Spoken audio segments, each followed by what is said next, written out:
Wait,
Hi guys, we are back. We are doing the first live episode.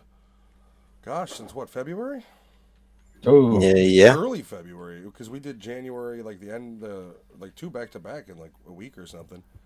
yeah. But we're back, and this is the Mortal Kombat episode. We were gonna do it last week, but it got pushed back by HBO. Did we find out why it got pushed back? No, Only theoretically. just my theory, which is 172% accurate. That if you signed up for the month to watch Zack Snyder's film, you would have gotten Mortal Kombat in the same time frame in the first week. So they Oh, pushed it back a week, so people had to, at the minimum, do another month. They had to Yeah. go get another free trial or log in with their friend's account. Giovanni says, "Love the intro video." Yes, that was what we did for January's episode. I don't remember what movies those were, to be honest with you, but I don't remember. yeah. why can't I not? If you like that see intro, the check out comment? our other show that we have, Giovanni, Matt and Alex versus the interwebs, Yeah, and check out that intro. brand new show. Yeah, and that just came out too. Yeah, just the other day, I literally just put it up. That was Yeah. We're hoping to do more. Lewis, no, he's not in Harry. He's in his office. Jennifer What said, did is Lewis in Harry Potter's room.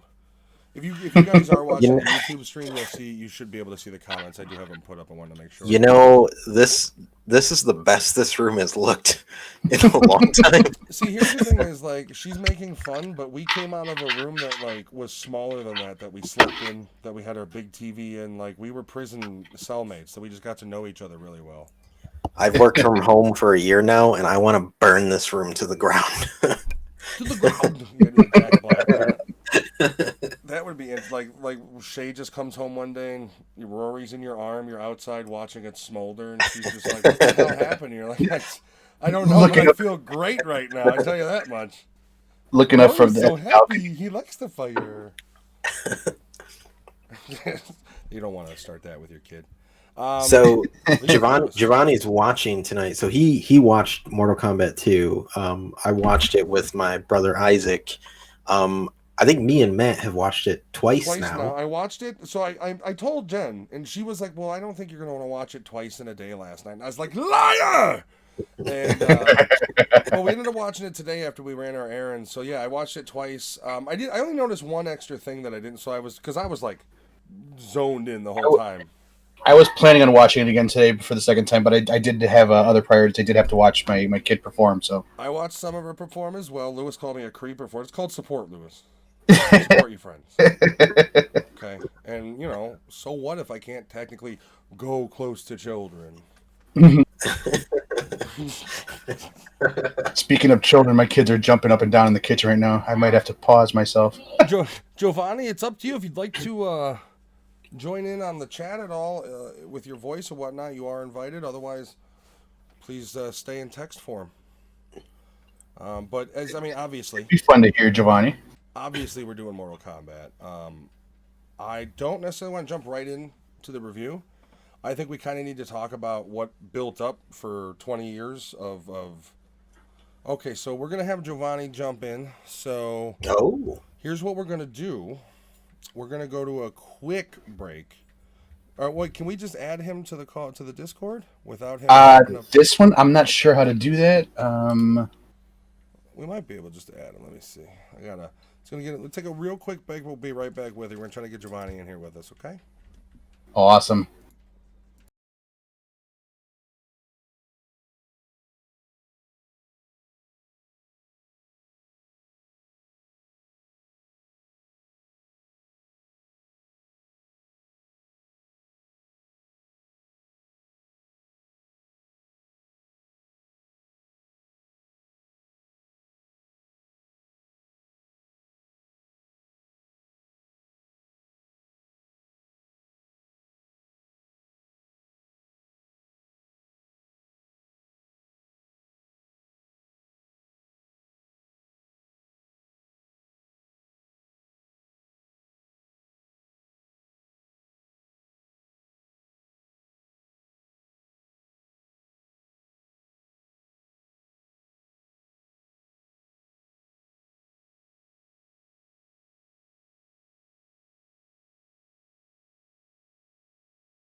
So we do have a special guest. This is Giovanni. This is Louis. Oh, no, he's gone. Oh, never mind. We now have a pillow as a guest with one of those white girl photo frames. Yeah. Every white girl has one. Giovanni's just a white girl. Don't tell my. But yeah, he's gonna be joining us for the review and talking. We all grew up together, big Mortal Kombat fans. So like I was saying, before we go, I think I grew up with him. I'm not sure. Well, whatever you want to call There we it. go. Before we go into Mortal Kombat itself, at least the new one, I do want to talk about kind of the history, both the movies and the games. Clearly, we're all big fans. Now, I do have a question. What is everyone's favorite Mortal Kombat game? Oh man. MK. I enjoy the first and what is the second? Is it the second one or the third one where you have all the extra hidden stuff? I think it was the third. The third one is Yeah, the first one I really liked, and then the third one I really loved. And that was my go-to game during fucking lunchtime at fucking school. I think it was the second one that introduced Nightwolf. I think he was. No, that might have been number 3 because number 3. So number 3 Yeah. is my pick for the. Yeah, it was 3. Yeah, Because number 3 is when the roster ended up being that double diamond. Where you Yeah, had no, it's 3. Every fucking character you can think of. That's when Cabal was introduced. wasn't it also the combos were the like really big thing? When the combat went from like the kind of almost analog to like, oh shit, I could wreck you with one really good set of fucking punches on that fucking controller. I'd go with 3 Now- then.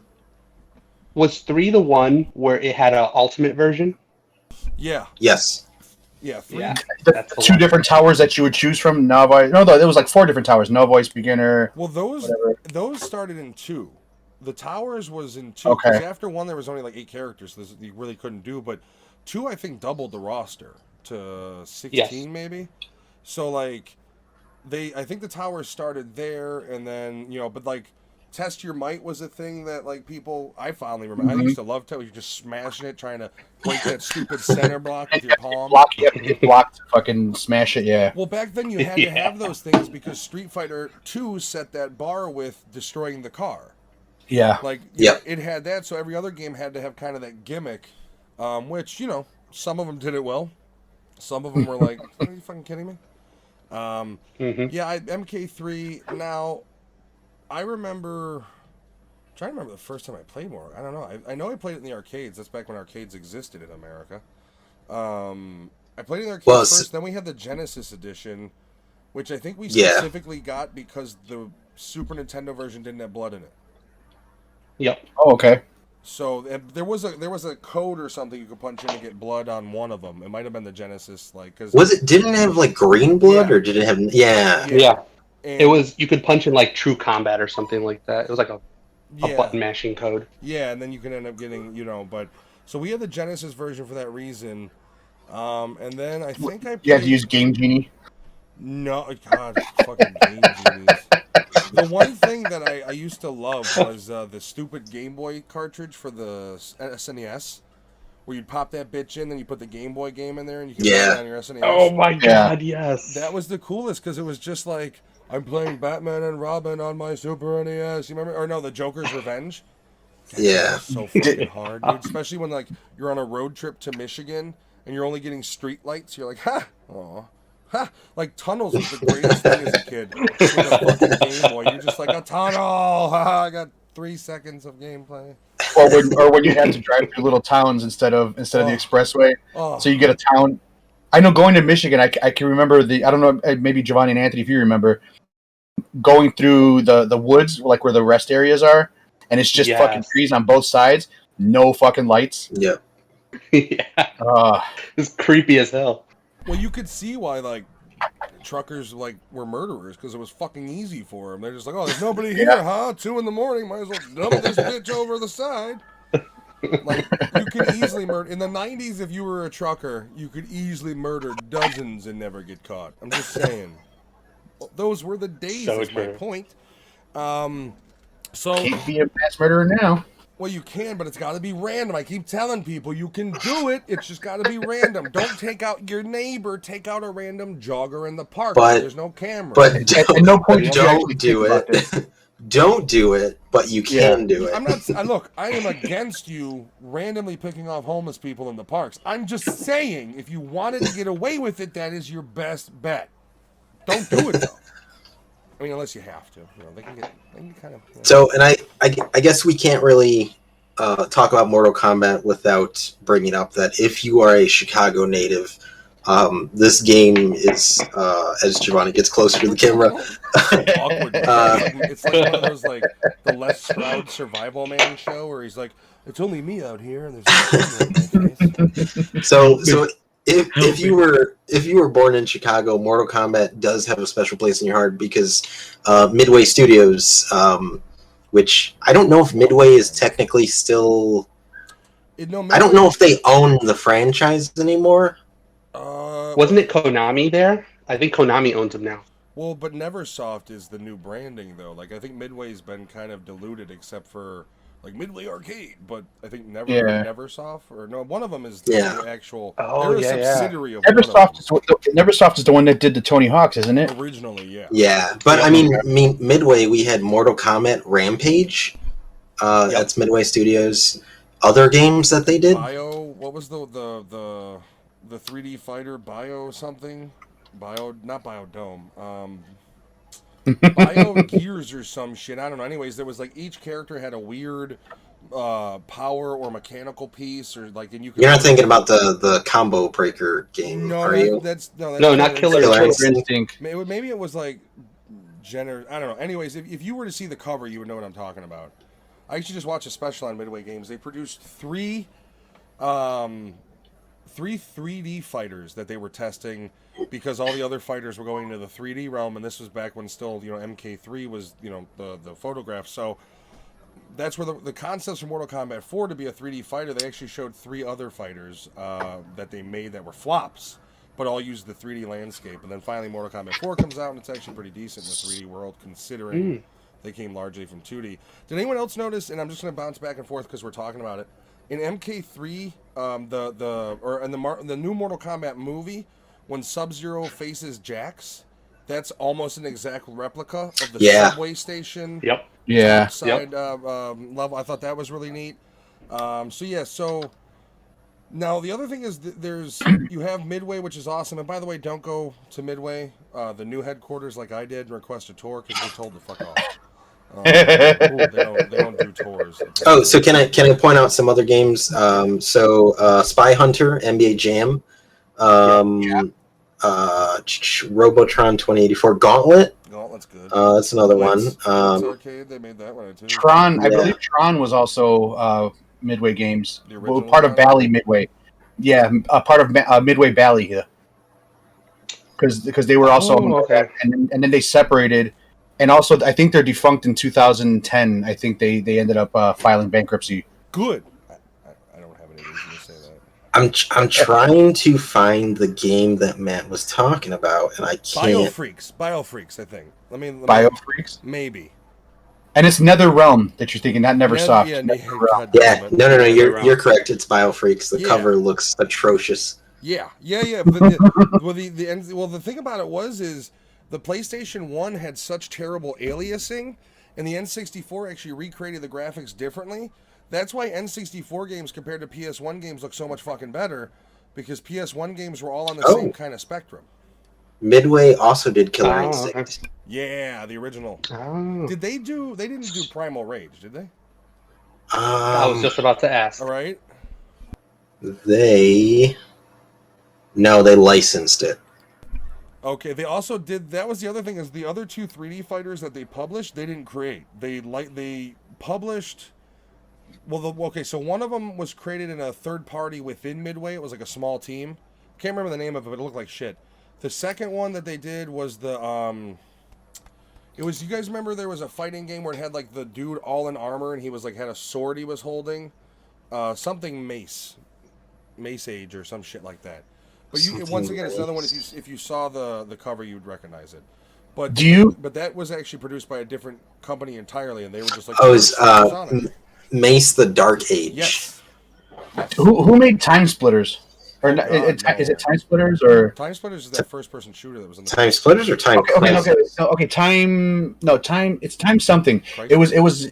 You're a guy that has a chainsaw. You're fighting one person, and then if you do like your special, you can actually cut off their limbs.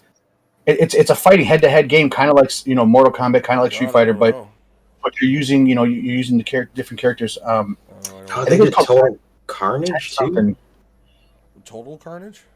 Yeah, that's another one they did that I like. So have you guys played the recent ones? MK10, MK11? I'm so close to picking up MK11 It's a good tomorrow. sport. It's like solid 30 frames. How If my long wife ago is watching this, I picked it up on Nintendo Switch. How's it Oh run? no. See, I have it on PC and I have all the DLC on there. Otherwise, I would jump on it immediately. I'm this close to buying the Serious Sam collection on Switch for $15 though. I'm not. I have them on PC and I'm still like, with the palm of my hand. That's how I justify things. Like, what if I got to go to your mother's and I'm bored? I'll at least have Serious Sam. Like, that's how I. So jumping into Mortal Kombat, Time Killers. Time. That's No, the game I was. I don't think Midway does them. No. No. They I don't remember that title at all. Bally Midway did Tapper. What the fuck is Tapper? Root beer Tapper? The beer tapper. Yeah. Oh. Oh, I love that one. Oh, I that's a good one. That from Wreck-It Ralph.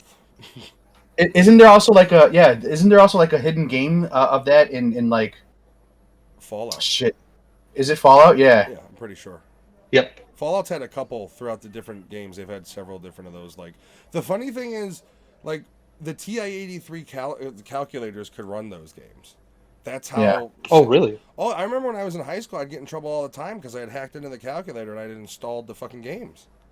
So I'd be playing Holy like cow. root beer tapper on it and get yelled at. Like, So what are you using that for? It's like, not I don't remember.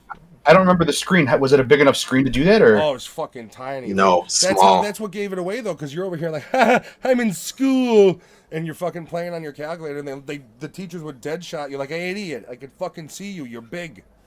My wife figured out how to put all the test answers on those things. Wow, she was smart. I was over here playing games. She's Ooh. like, this is how I'm going to cheat to get A's. And she's like, I'm going to tell the computer what he can do with a lifetime supply of chocolate.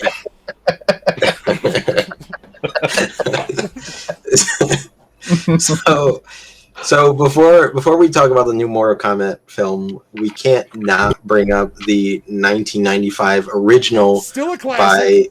by Paul W.S. Anderson, He's Mila not a classic. Jovovich's. He needs to just stop. Oh yeah, if that name sounds familiar, he did the Resident Evil movies. He did Monster Hunter, which I put on the other day. I got like 15 minutes in, and I was like, I gotta pull the plug. This movie sucks. He sent me a photo of Ron Perlman, and I just kind of like, Claymore, what has happened to you? Yeah. Like, he looks like a clown. He looked like one of like the borrowers. Remember that old movie? Oh yeah. With John Goodman. John Goodman plays the fat guy who's like, I hate these tiny people. Like, nobody asks why there's tiny people in your cupboard. It's just like, fucking tiny people smash. Like, it doesn't matter whether they're. I hate them. Yeah, like it's just that's tinyism. So bad. So I do just want to bring up the. He directed Event Horizon though, right? He did. See, Yeah. I hate him, but I mean, he's made one of my favorite films of all time. So it's like I still hate him, and his wife. She needs to stop acting. So I do just want to bring up the fighters that were in the first movie. So you had Lord Raiden, who was played by Christopher Lambert. Christopher Lambert. Yep. Liu Kang, who was played by Robin Shaw, who did an awesome job in that Beverly movie. Hills I thought Ninja, bro. Yeah. Johnny Cage was in that movie, played by Lyndon Ashby, who at the time he was pretty fucking cool in that movie. I'm actually okay if he wants to be Johnny Cage in the next one. Shang Tsung, who when my wife heard his name in a movie, she thought it was Sung Sung, but it's not. She just went immediately like totally semi-racist, but unintentionally. What? Obviously, you had Sonya Blade. Katana was in that movie, which you do see her weapon in the new movie. Yeah. I don't know if you guys caught that. I did. Kano, played by the late Trevor Goddard, who Kano curse, he died. Which he was a good Kano because he knew how to spit out of his mouth every fucking time he talked. Was it just me, or even as a kid, I was like, wipe your mouth, bro. It's like, come on. So you did. I'm also just reading this. The first movie had a lot more characters. You had Reptile. Yeah. Goro was in that movie. The first one doesn't have a reptile battle. I think the second one does. First one just has the lizard in it. Much like the remake. Yeah, no, like you're correct. Around lizard thing, yeah. Prince Goro was in that movie. You also had Jax. Don't call him Prince Goro. He's Goro. He is a prince, He's fucking Goro. And then you had Shao Kahn. And that was the cast. Although Shao Kahn, I think, was just the voice at the end. You just hear him. Yeah. Yeah, when it's like it breaks through and it's like his face. Yeah, like much like the Wizard of Oz. And then after that, you had the wonderful sequel, Mortal Kombat Annihilation. If they could have got the fight choreographer from Annihilation into the first movie, it would have been a much better product. Because the fight scenes in number 2 are actually really well choreographed. They are. They are fight scenes. But everything else around it, it's almost like, here's a cookie, but we threw it in the trash and then dumped dog shit on top of it. Which the fighters for the second movie, it's obviously all of the originals. You got Katana, Raiden, Sonya Blade, Jax. Johnny Cage. Minus Johnny Cage because they kill him off. Immediately, he's the first death. Way early. But in this one, you have Shinnok, you have Sindel, Jade, Mataro, Shiva. You have Nightwolf, which I really wish they had for this movie. Ermac. Nightwolf in the Annihilation was not cool. Yeah. Like when he comes in, like the only thing I remember from him is like your animality. Animality. Like that was his one line where he's like, "You have to discover my," and he's like, "My what?" And he's like, "Your animality," and then he disappears in a Native American flair. I didn't get it. Well, then he fucking knocks him out. He just throws a fucking axe at his face. Yeah, he's like, "I'm gonna wake you up with this," and it's like, are you like, what? Was that a peyote? I thought it was trying to get water. So you also have Ermac, Cyrax with his dreads, Noob Saibot. Cyrax looks like an NFL player was inside the suit. Like literally, the Fox NFL robot that you see that pops up on the screen? That's fucking Cyrax. Like that's his new job. And then to close it out, you have Rain, Baraka, Smoke, and Melina. So crazy cast in that second one, even though it had a great amount of characters, but most of them were wildly underused. Ed Boon did the voice in both. I think in both movies. For what? He did Scorpion in Annihilation, and he did all 3 ninjas in the second one. I think he did Scorpion. That's pretty cool. Noob and Cyrax. I do one of the terrible lines from Annihilation that I remember is towards the middle. I think when Shao Kahn, who is revealed to actually be the bad guy from Sylvester Stallone's Cobra, he is talking and he's like it's supposed to be him like getting excitable where he's like, your world is going to be our world, but it sounds like he's like crying, like he's getting sad and like your world's going to be our world, and it's just like, the fuck is going on here? Like Shao, for one thing, like the dude wasn't in his prime. Had they caught him in 1984 when he had fucking massive guns, that's one thing. But it's like you're 44, you're much slimmer, much less muscular, you're not fucking Shao Kahn. Like Nathan Jones, and I'm going to go into Nathan Jones, would have been better because of his sheer size. Oh, I don't like Nathan Jones. Not a single fucking movie is he good in. Name one movie Nathan Jones has been in where he's not the worst fucking part of the movie, including Mad Max. Troy, you know what? When they cast him in Troy, they're like, this guy sucks. No problem. Kill him in the first 2 fucking minutes. Boom. Sorry, go on. Yep. So since Giovanni's our guest, what did you think of the movie? I liked it a lot. I didn't like the new character. You didn't? And then I did not like him. Why not? Why not? He was so handsome, and he's a good father. The actor is really good. I've seen some of his karate movies. I love his karate movies. But in this one, I felt like his lines, and then when he unlocks his kana, when he gets his suit, his wires. Okay, I do want to say that suit's kind of weird. Kudos to this movie because it is the first Mortal Kombat product, not movie, to explain how they get their powers. Yeah, That's true. Ever. That's true. Ever. The games are just like, yeah, he can shoot fire. This guy's got a fucking Yeah. laser eye. This You got bitch people shoots from the the Earth stuff part- out of her wrists. No you reason. got people from the Earth realm that have powers, and they never The explain Earth. how. But you can understand why the people from other planets, maybe because we're Now, not from this there. comes with a caveat because I do love the fact that they explain it, but it is the single lull in the movie going to Raiden's temple. Yeah. It's dragging on. Do you mean how they're going in one direction and Liu Kang is like, no, it's that way? Yeah, Like, not only that, but then it's like, you're Raiden. You can go anywhere. Like, instead of just hopscotch into the next place, you put up a shield. Like, I get it's your temple, but it's like, in the same token, like, go to fucking Taco Bell, get something to eat. They'll be gone by the time you come back. you could have took him to the void, at the beginning, just to fucking train. Yeah, like nobody looked at him was like, you couldn't have done that before Kung Lao got his fucking soul sucked out of him. Like, what's the problem here? By the way, there's no spoiler alerts on this one, people. We're going into it. If it spoils it for you, you've had, I don't know, 32 hours or so. You should have watched it. Also, you've had about 30 minutes for saying that we're gonna fucking talk about it. Yeah, we've had build up. We ran our mouths a little. You could have literally just fast forwarded through it and watched all the fatalities and not had anything spoiled. It's not my problem. I'm gonna do that later tonight anyways. I don't give a shit. So my only complaint with this movie is, which Matt and I were talking off air, the guy they got to play Scorpion, and Scorpion himself, like, was kind of like, I wanted to see more of him in this movie. Well, the thing about it is, I understand why they did what they did. I do too. Yeah. And, because like here's the thing is like, if you have the whole movie them two, then what is your sequel about? Like, you're gonna have to. It's gonna have to be something along the lines of like, oh shit, they're at it again, and then Scorpion comes in to lead because somebody else gets taken out. Something like in the sequel, he's gonna have a much bigger fucking role. Which I thought a better name for this movie would have been Before Mortal Kombat, because they don't actually go to Mortal Kombat. Yeah.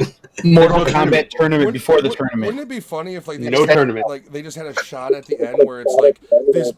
Oh, were you saying something, Giovanni? Oh, There was no echo. We do have an echo somewhere.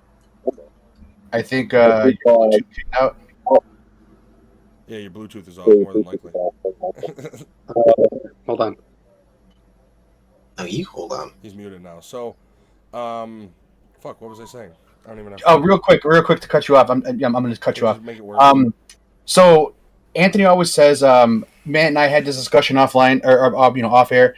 I'm always a part of those discussions. I just tend not to fucking answer you guys because it's like fucking 30 text messages in like 4 minutes, and you guys are back and forth, and you're muted. How dare we want to talk to you? Whoops. And also, I'm still asleep. This is so this is like noon. Or no, to be fair, no. It's like 11. I think today was at like fucking 9 o'clock, and I just went to sleep at 6 o'clock this morning. We'll go to bed earlier. That's not our problem. I did go to sleep early. No, you went to bed at 6 a.m. I went to bed at that's early in the morning. Like literally, people are getting up for the day to be productive, and Alex like, why you live like you live in a frat house? How does that fucking work? I went to bed at 2, and I closed my eyes, and I kept hearing everything in the house going fucking off, and I couldn't and sleep. This is the guy that tells me pot's gonna make him paranoid. He fucking drinks. He doesn't do anything, and he's sitting in his house like, this motherfucker's haunted. Is your audio working, Giovanni? Is it? Yeah, he's good. There it goes. Do you see? Did you get a new headset or something? Or? No, I forgot that I took one bud out, but never disconnected it, so my Bluetooth kept jumping back and forth. Nice. User error, of course. Where were we? So, fuck! I had a thought, and then Giovanni's audio went cuckoo, and then Alex was like, just to fuck you over more, and he threw his point in there. I don't even know where I am anymore. You said you didn't know where you were before I did Somebody it, so then else go ahead. I've lost it. It's gone. That thought is never. So I will say, if you like the guy, the gentleman who played Sub-Zero, Talism, who did awesome in this movie. He's in a movie that we're about to drop the review for. I'm gonna try to get it out the same day as this one. It's on Netflix. It's called The Night Comes for Us. It's a Korean, Indonesian I just pissed off 3 people. Seriously, there's a whole section of people right now that you. It's an Indonesian hyper violent, like kung fu crime film. Way more violent than even this Mortal Kombat. Way more. Oh yeah, it's really good. It's good, and he's a total badass in the fucking movie. Just to set the stage, there's literally a scene where he walks into a room full of like 15 or so guys, and he's like, "Good, now you all can tell everybody that you'll have the honor to be killed by," and then he says his name because he's like part of the mafia, and he's like one of the 6 dragons, which are like these elite hitmen. So like he basically tells them like, "You're all gonna have the honor to be murdered by me," and then he proceeds to murder them all. He follows through on his word, and it is like. That movie doesn't fuck around. Like, they use every weapon. Like, take Jackie Chan's goofiness to the ladder, throw it out the door. Like, pencils, glass, wood, metal, machine shop tools, I mean, everything you can think of. These guys have, wet floor sign. box cutters. Like, everything these guys can get their hands on, they use on each other. Like, it is a violent, fucked up movie, but a really worth a watch. It's on Netflix. Ours will be dropping the same day as this. I might as well at this point. Which I mean, we'll bounce back and forth for this review, but I am hoping, for one, Joe Talisman has signed on to appear as Sub-Zero 4 more times, so hopefully we'll get sequels. I want to see one of the good guy role. I gotta see a good. I love the actor. They could bring in his daughter Frost. They could do a bunch of weird stuff with the sequels. What I'm really hoping is that we'll somehow get a Street Fighter remake movie after this. Lewis. I know we talk about how much we do love that movie. It's bad. I watched it the other day. It's like the best actor is Bison.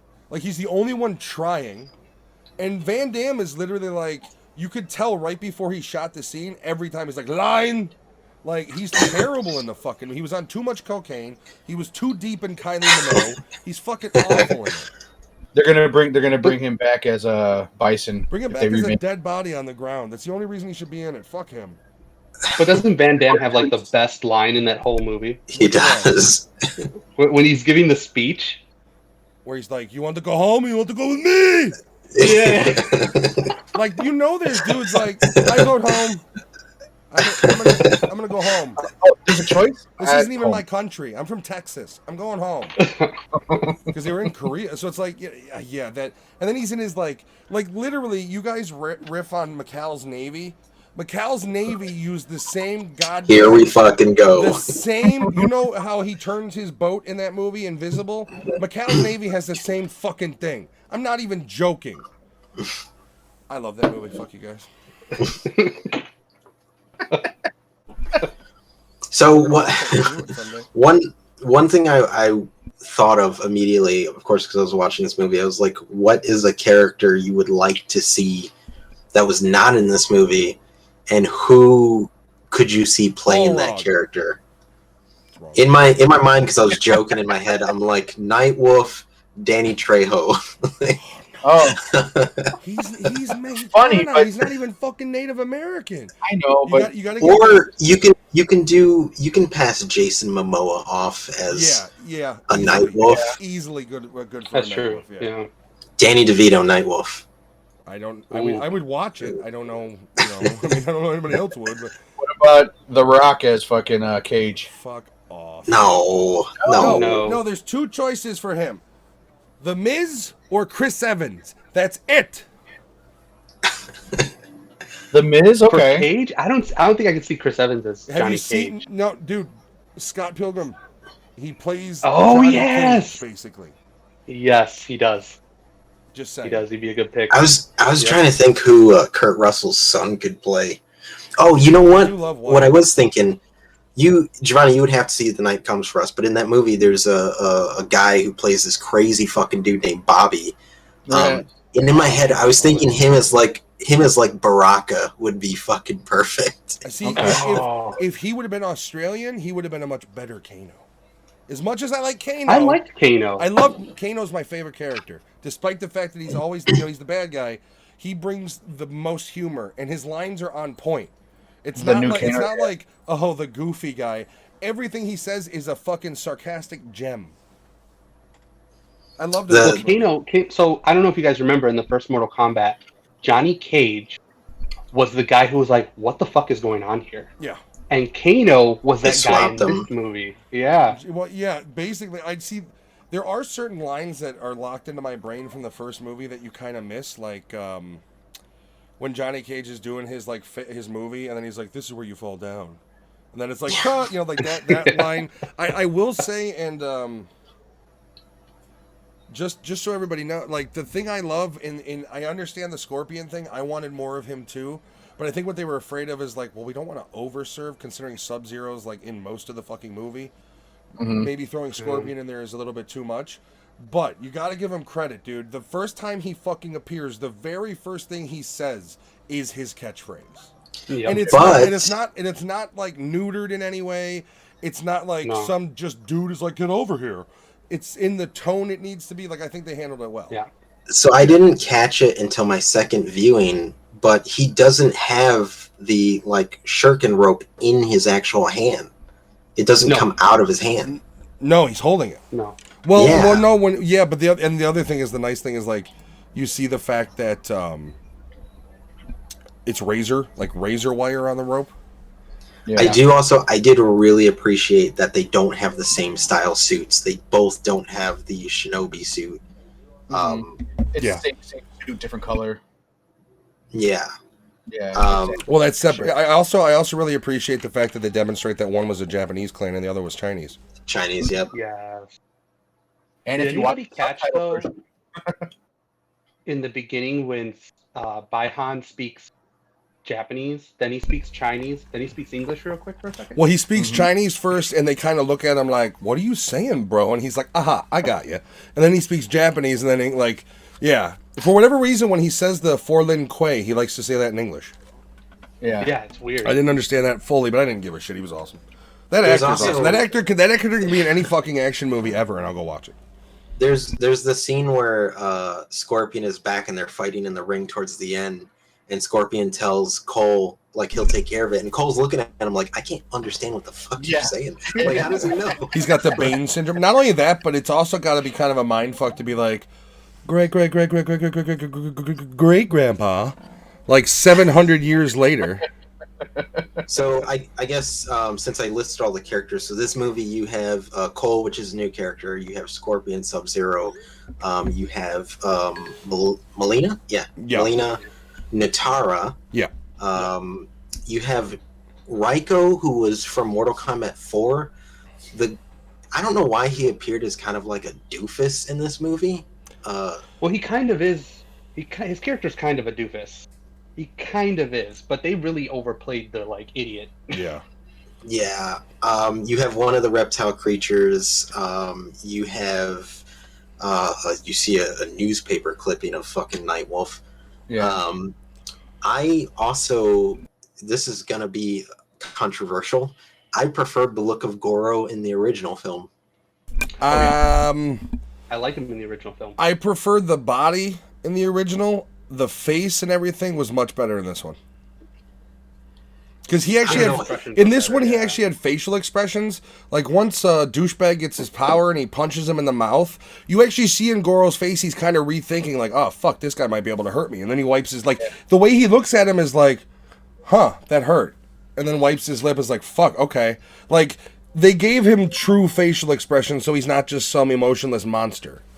I remember seeing Goro in the first one, and just the way it looks, it just looks so fucking disturbing. Like compared to, it is much. That's the thing. That's the other thing, is they did make him much more human. I will agree. Like he is much more human looking than he was in the original. Well, in the original, he was when he appeared, he was supposed to be like a monster. Like he played off like this guy's a monster. Yeah. Like in this one, he's just like, when I saw him, I was like, he's just a big guy with 4 arms. Yeah. I mean, he could do damage too. Like that was the thing, is like that's why I really do truly hope he comes back in the sequels, because like I don't feel, if I didn't think there was going to be a sequel, I would be pissed off about how Goro was treated, because it's just kind of like they use him as a device to get the main character's powers across, not as a big bulking fucking beast that he should be. Like realistically, there should have been a scene of like Goro chasing them in the car, just wrecking shit on the road, and then Cole like getting his shit, and just catching up through them through the woods to the point of like where he's hitting trees and just like bursting them into fucking particles because of his armor. Like that's the thing is they should have turned the Goro section into a kind of a monster flick where like he ends up taking him out, but it needs to be kind of the terror of Goro chasing the family and then him chasing after to really kind of demonstrate like okay.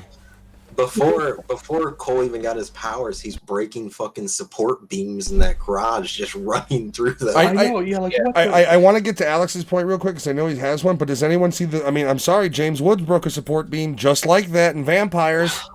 I'm just saying it was the same motions and everything. Copycat. Go ahead, Alex. I know you want something to say. What do you think about the weapons that Cole ends up getting? Like they're like 2 nightsticks and shit, with that can turn into blades. I think they're on. I think they're on point with what a Mortal Kombat character would have. Yeah. Like if you thought if they were gonna make a new character and give him weapons and his power was armor skin, what you give him a fucking bow staff? Like what do you give him? But he's not a police officer, so I'm just trying to think of. Well, he's the protector. Well, like I get where Alex is coming from. He like so through the whole movie he's fist fighting. He clearly has physical skills, and then at the end they just give him weapons, and it's like you can't have but you can't have him solely use his fist because that's Jack's entire shtick. Did you guys give him some other kind of power in between there? Like I'm just thinking the nightstick thing. I mean, let's be honest. The armor skin thing is kind of a. Yeah. So, but about his skin, was I thinking clearly? Is it the more damage he was taking, the more power? It would charge him up. Yeah, that's why when he did the uppercut, all of it transferred to the arm. Yeah. They hinted at it through the movie where he's like, when you attack, when you defend, you also have to attack. And through the whole movie, he was getting his ass whooped. Like that's the whole thing is when he tells him you can't just take punches. Well, the more punches he takes now, the more power he outputs. Did you guys also catch that the way his armor formed was the bracelet that was around his arm? That's why it kind of like looked weaved. It just looked funny though. The other thing was Sonya Blade coming in and wrecking Melina. I don't necessarily have issue with her murdering Melina that way. I thought it was a cool death. But there was no scene of her obtaining the powers, mind you. There's been a scene of her getting the mark, but nothing showed her getting any powers, so she literally comes out like fucking Jet Li twirling and shit, and then does her power that she somehow knows that she has, despite never using it. Plot hole, but I allowed it. And also, Liu Kang only explained where Kana comes from to Cole. Nobody else was in the room there. He was healing him. Oh, you're right. So like, how does Sonya automatically just like I know what? No, yeah, you're right. That's a whole. I guess even when they were walking into the pit, they were saying this is where you get your Kana from. Yeah, but then he told her that she ain't getting shit. You can't be here. I do like. But you can walk. I do like how Kung Lao is like, you're welcome to stay with us, but you cannot be here. It's like Kung Lao. They shouldn't have killed him. Like his whole attack on fucking Kano, where he's like, disgusting fat pig. I was like, yes! In the game, though, Kung Lao does come back from the dead. He's gonna. He'll be back. Yeah. Oh yeah. He'll be the soul they go to, or when they kill him at Shang Tsung at the end of number 2 and release the souls. Kung Lao's gonna come back, but he's gonna come back to having to fight Shao Kahn now. That's the whole thing is you'll get rid of Shang Tsung in number 2, bring on Shao Kahn for number 3, then you can bring back them including that line at the end of the movie of death is just another portal leaves it all on the table still. No one's dead for good. One of my favorite characters in the game. So Matt, you saying that his soul will come back, that makes me think that in the second one what they'll do is kill Shao Kahn in the very beginning and all the other warriors all the other warriors we haven't seen will come back, that they're already dead, and they'll come back because their souls are released. Well, what you do with it is you bring in the gods, which have only been explored in the shitty movies, or the second movie they were explored the most, and it was the terrible representation of them. So when you explain the gods, you have to explain them as like, maybe you do treat them basically as like lazy fucks who are just like, let them fight it out, we don't care. So then everything's off the table. So then now Shao Kahn can bring his armies in, and then but at that point you start merging into the modern day game stories, because Mortal Kombat 10 is all about basically the Netherrealm invading. If you play the game, the storyline is that, and then number 11 kind of branches off and later into the future. But the problem is you're going to also, if you're trying to bring in Other characters like Cassie Cage, you're going to need a Johnny Cage, Sonya Blade coupling in number 2, and then for number 3, it's got to be 20 years into the future, which I don't know how you do. They actually referenced another god in this movie when they were showing a picture of Nightwolf, and that's all you got. Favorite They scene. scanned over Kotal Khan. You got a Mayan shot of Kotal Khan, so they referenced him. One of the worst characters in the movie is Nathan Jones. Not just his acting, but the character himself was useless. He was literally only there to show off that Jax has his big robot arms.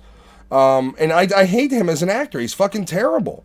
Like, the problem is like his only roles are those of the character where he's just screaming, but even his fucking facial expressions are stupid.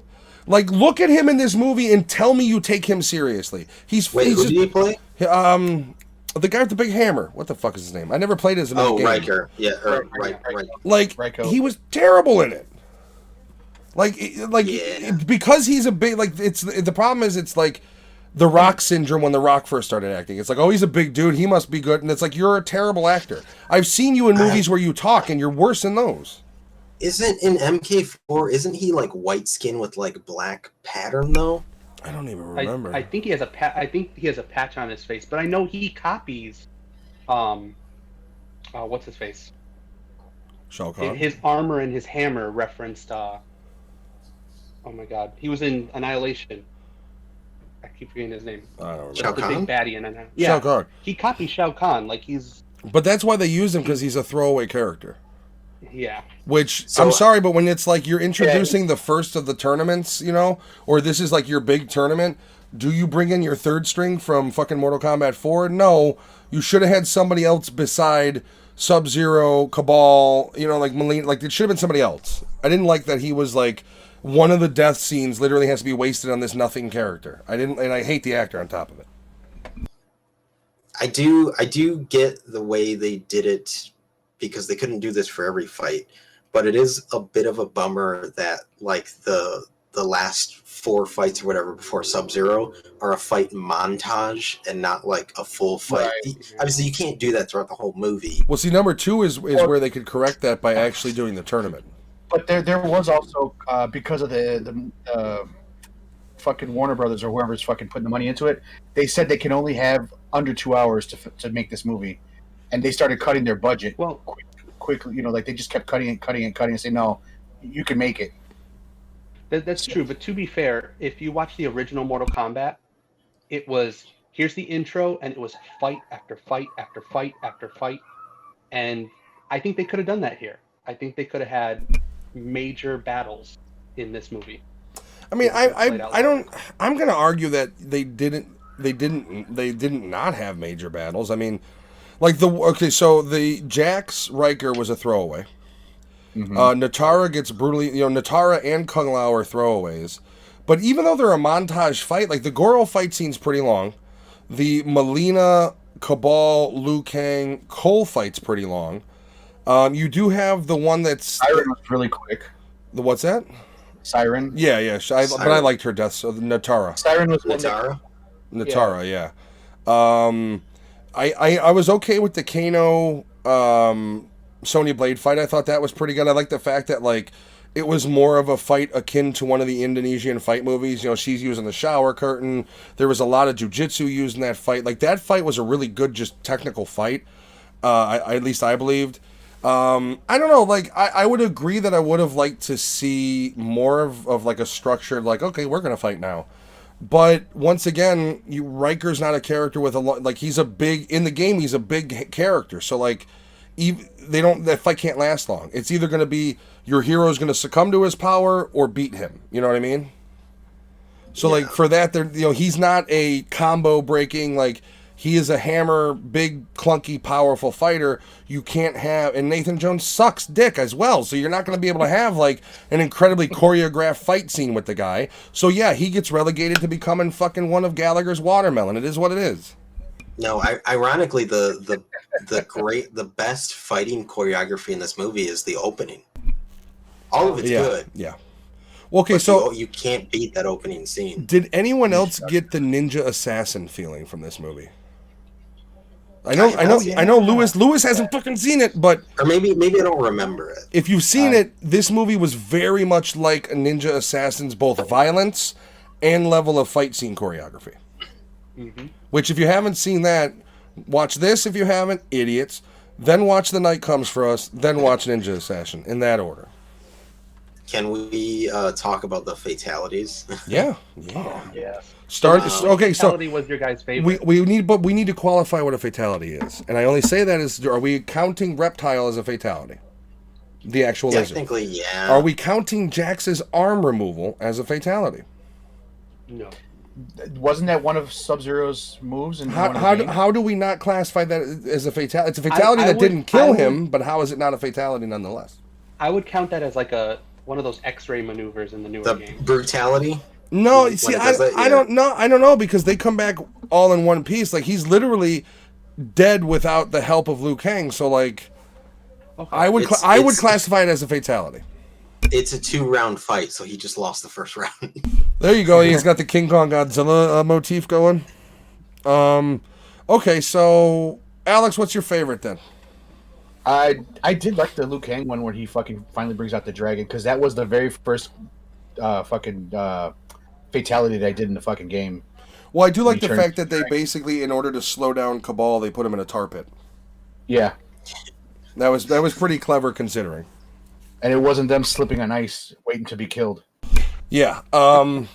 Giovanni, what's your favorite? It would be the Kung Lao one. That was beautifully done. It was quick, but it was great. Lewis?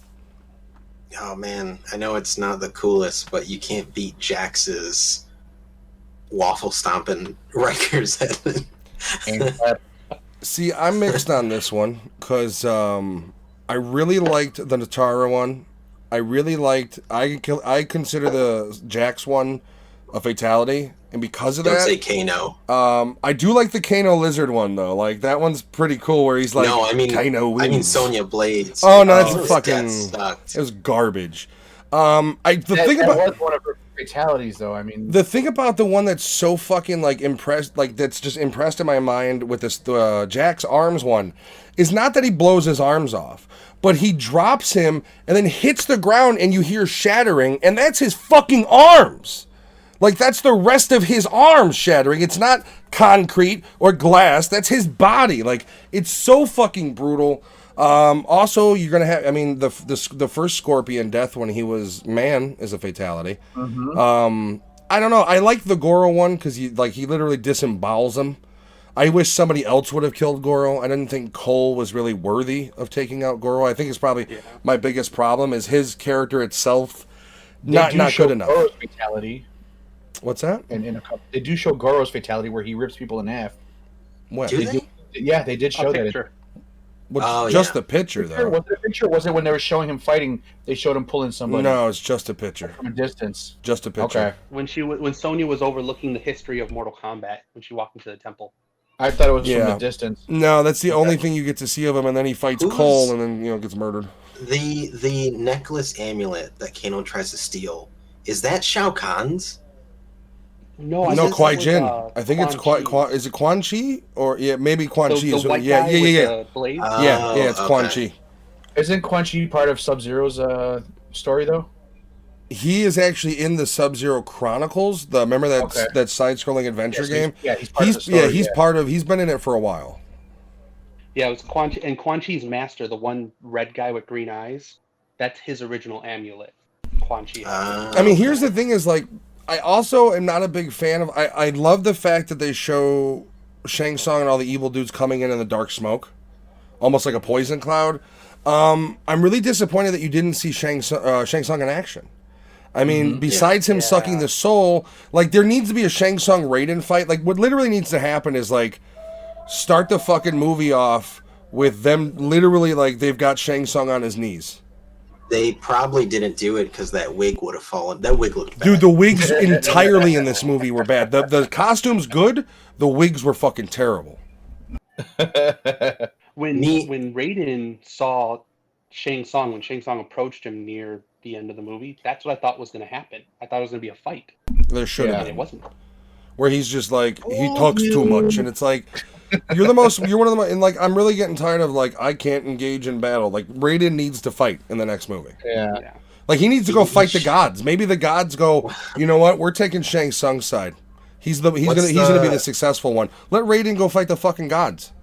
Doesn't he have the move where he shoots across the stage? He's like, that was actually in the first movie too. Like the sound effect and everything, which was not a good choice because like it's really off-putting. And who was the first Raiden? Christopher. There can be only one Raiden. There were a bunch of Easter eggs in this movie. Obviously, Kano says Kano wins. There's a flawless victory fatality.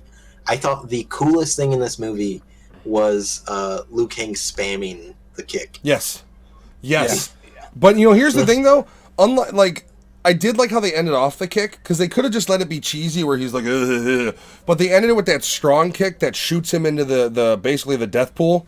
I like that about it. Like it was cheesy as fuck, but they ended it off right.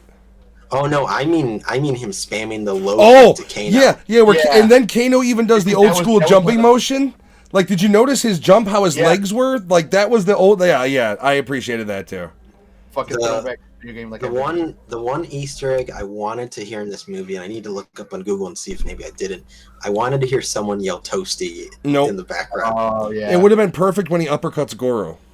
Yeah. But you need the audience. Like in the sequel, when they're actually doing the tournament, you start bringing in shit like that. Like here's an idea, right? You have the sequel set up where the Underrealm has actually started to take over, and the tournament's now on Earth, but it's in these fucked up, decrepit areas that they've taken over, and each battle is in their home arena. So then outside of Chicago. Yeah, okay. I need to point that out, by the way. This is how confusing they make the geography of this fucking movie, right? My brother literally goes, "Yeah, I was watching." He watched a little bit before me, and he goes, "Yeah, Sub-Zero, like they're in California, and it just starts snowing." And then he comes out of nowhere, and I'm watching it. And I'm like, "This isn't fucking California."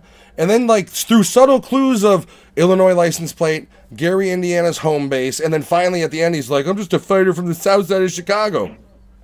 Nowhere else do they tell you that. Like you have no idea where the fucking guy is at. Was that supposed to be like Chinatown? Yeah, that's the thing is like I guess they consider anything south of 18th the south side. Yeah. So if you watch the movie again, that scene where Sub-Zero appears, it's snowing in July. I was dying laughing both times I watched the movie because there's a guy standing just gets plowed.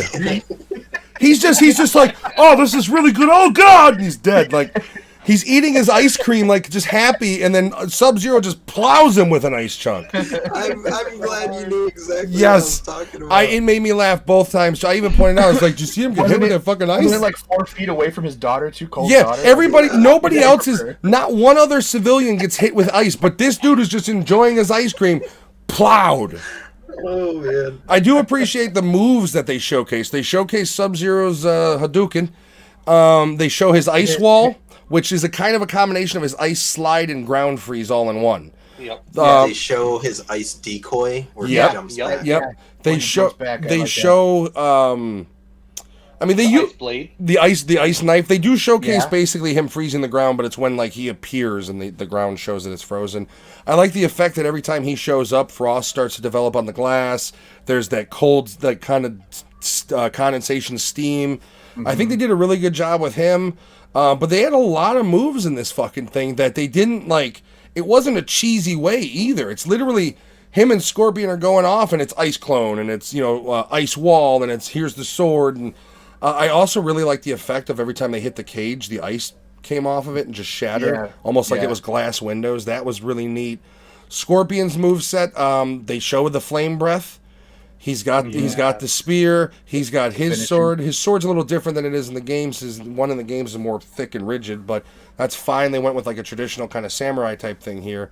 What other? I mean, you had the Sonya blade, the stupid wrist cutlets that apparently she had somehow because she got a fucking mark from Kano. I guess is the whole thing like because he had already had his power, she absorbed the laser type thing, but in a different fashion. Don't know, but it could be that she wanted it so bad, but she didn't try to take it every time.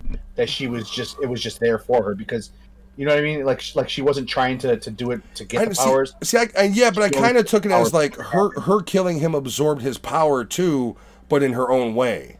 Almost like she's got the laser, laser as well, but it's out of her wrist. It wasn't laser eyes. It was courtesy of Kano. Yeah, exactly. Like so, I think what they're trying to do is just like if somebody's got their power and you kill them, but how does that work with Sub-Zero? Like that's the other thing is like none of the bad guys can really be dead because none of their power is transformed anywhere. Like all of these guys, including Cabal and stuff, all have to have the mark, including Baihan, Sub-Zero. So how does that connect? They didn't really make that. So that means they're not dead. That you'll be seeing these, like they better have Cabal in the sequel. I really liked how they handled Cabal in this movie. So I kind of got tricked every time you mentioned when the bad guys appear, Smoke would appear. Every time I'm like, oh, Smoke's gonna come out. Yeah, I know. Like it's gonna be Smoke. Yeah, it was really dumb of them to use that type of smoke. Smoke. Well, it's that's Shang Tsung's poison. When they first released Smoke, when Cole went back to his family, I thought Smoke was going to pop out instead of Goro. That's who I thought they were going to show. Yeah. But they did pay homage to Noob Sabat at the end. When Sub-Zero was getting his ass whooped and he took his suit off, he was had all black underneath. Yep, which is the reincarnation. That's his next, Yep. It's his next move. I caught that too. I was like, black suit? Like, as soon as he, I was like, what? And here's the whole thing, though. But here's the thing: he was engulfed in flames too, and the last thing you see is his smoldering corpse. So, like, they're definitely going to bring him back as Smoke, and they're going to bring in his brother as the actual Baihan or some shit. They're going to have to figure that out. But but I get it. I mean, they couldn't have all the ninja. They couldn't have because Ermac's a ninja too, right? Yeah. Why not though? Rather than using Goro and killing him off like that, why not take Ermac, Cyrax, and another one and have 3 of them go after Cole and let him do them? Like, that's the thing is you wasted Goro on Cole when you could have had a couple characters that are just like, the audience would have been like, oh fuck, they sent Baraka after him? Or, you know what I mean? Like, if they did that, you wouldn't have wasted Goro at all, and you would have been able to incorporate a few other characters, even though they're small roles and they're just there to be murdered. Nobody's going to give all that many shits about Ermac in the long run, especially when you have the whole they're going to come back as other incarnations type thing. Yeah. With Melina in there, I'm surprised they didn't show the Barak race because she's half their race. Yep. They could have just had him in the background. Well, see, that's going to be the thing, though, is like, if they do it smart, they tie their deaths back to their origins. Each character. Kung Lao, Melina, all of them. They need to tie them, like, you basically need to have whatever they do with storyline with Shang Tsung, there's got to be a scene of Shao Kahn now saying, all right, fuck this, Earthrealm's done, because his son's dead. Goro. Like, that's the thing, is they've killed his kid. So, like, they have to be smart about where they move, because they can't just go, Shang Tsung, black smoke, poofs, they're all back. They have to be intelligent with the story, because one of the biggest issues people have with this movie, and I don't necessarily agree, is people don't like the lack of story. People look at it as like, didn't even go to the fucking tournament, and it's like, that's not the point. Like, just because they talk about the tournament, like, you stop sitting on nostalgia. I'm tired of fucking hearing people that say, the first one was better. How? Because it was the game. No. What was it? Was it the Liu Kang waking up with night sweats of memories of his stupid brother? Liu. Was that so much better? Was the garbage fight scene with that stupid face that played Sonya Blade initially? We missed that? Are you kidding me? This movie didn't have the boat scene where you can clearly see the lights in the background. It was just a screen. You could see the fucking folds in the screen. Go back and watch it on a 60-inch high def or 50-inch high def. You will see Disney magic where there's folds in apparently the ocean. In the plot where there's no tournament makes sense because Shang Tsung was trying to kill everybody before the tournament started. I understand why they went with that. The only time there was a tournament was in the very first game, because that was the whole thing about Mortal Kombat 3 is the tournament was wherever they fought each other because they were being hunted.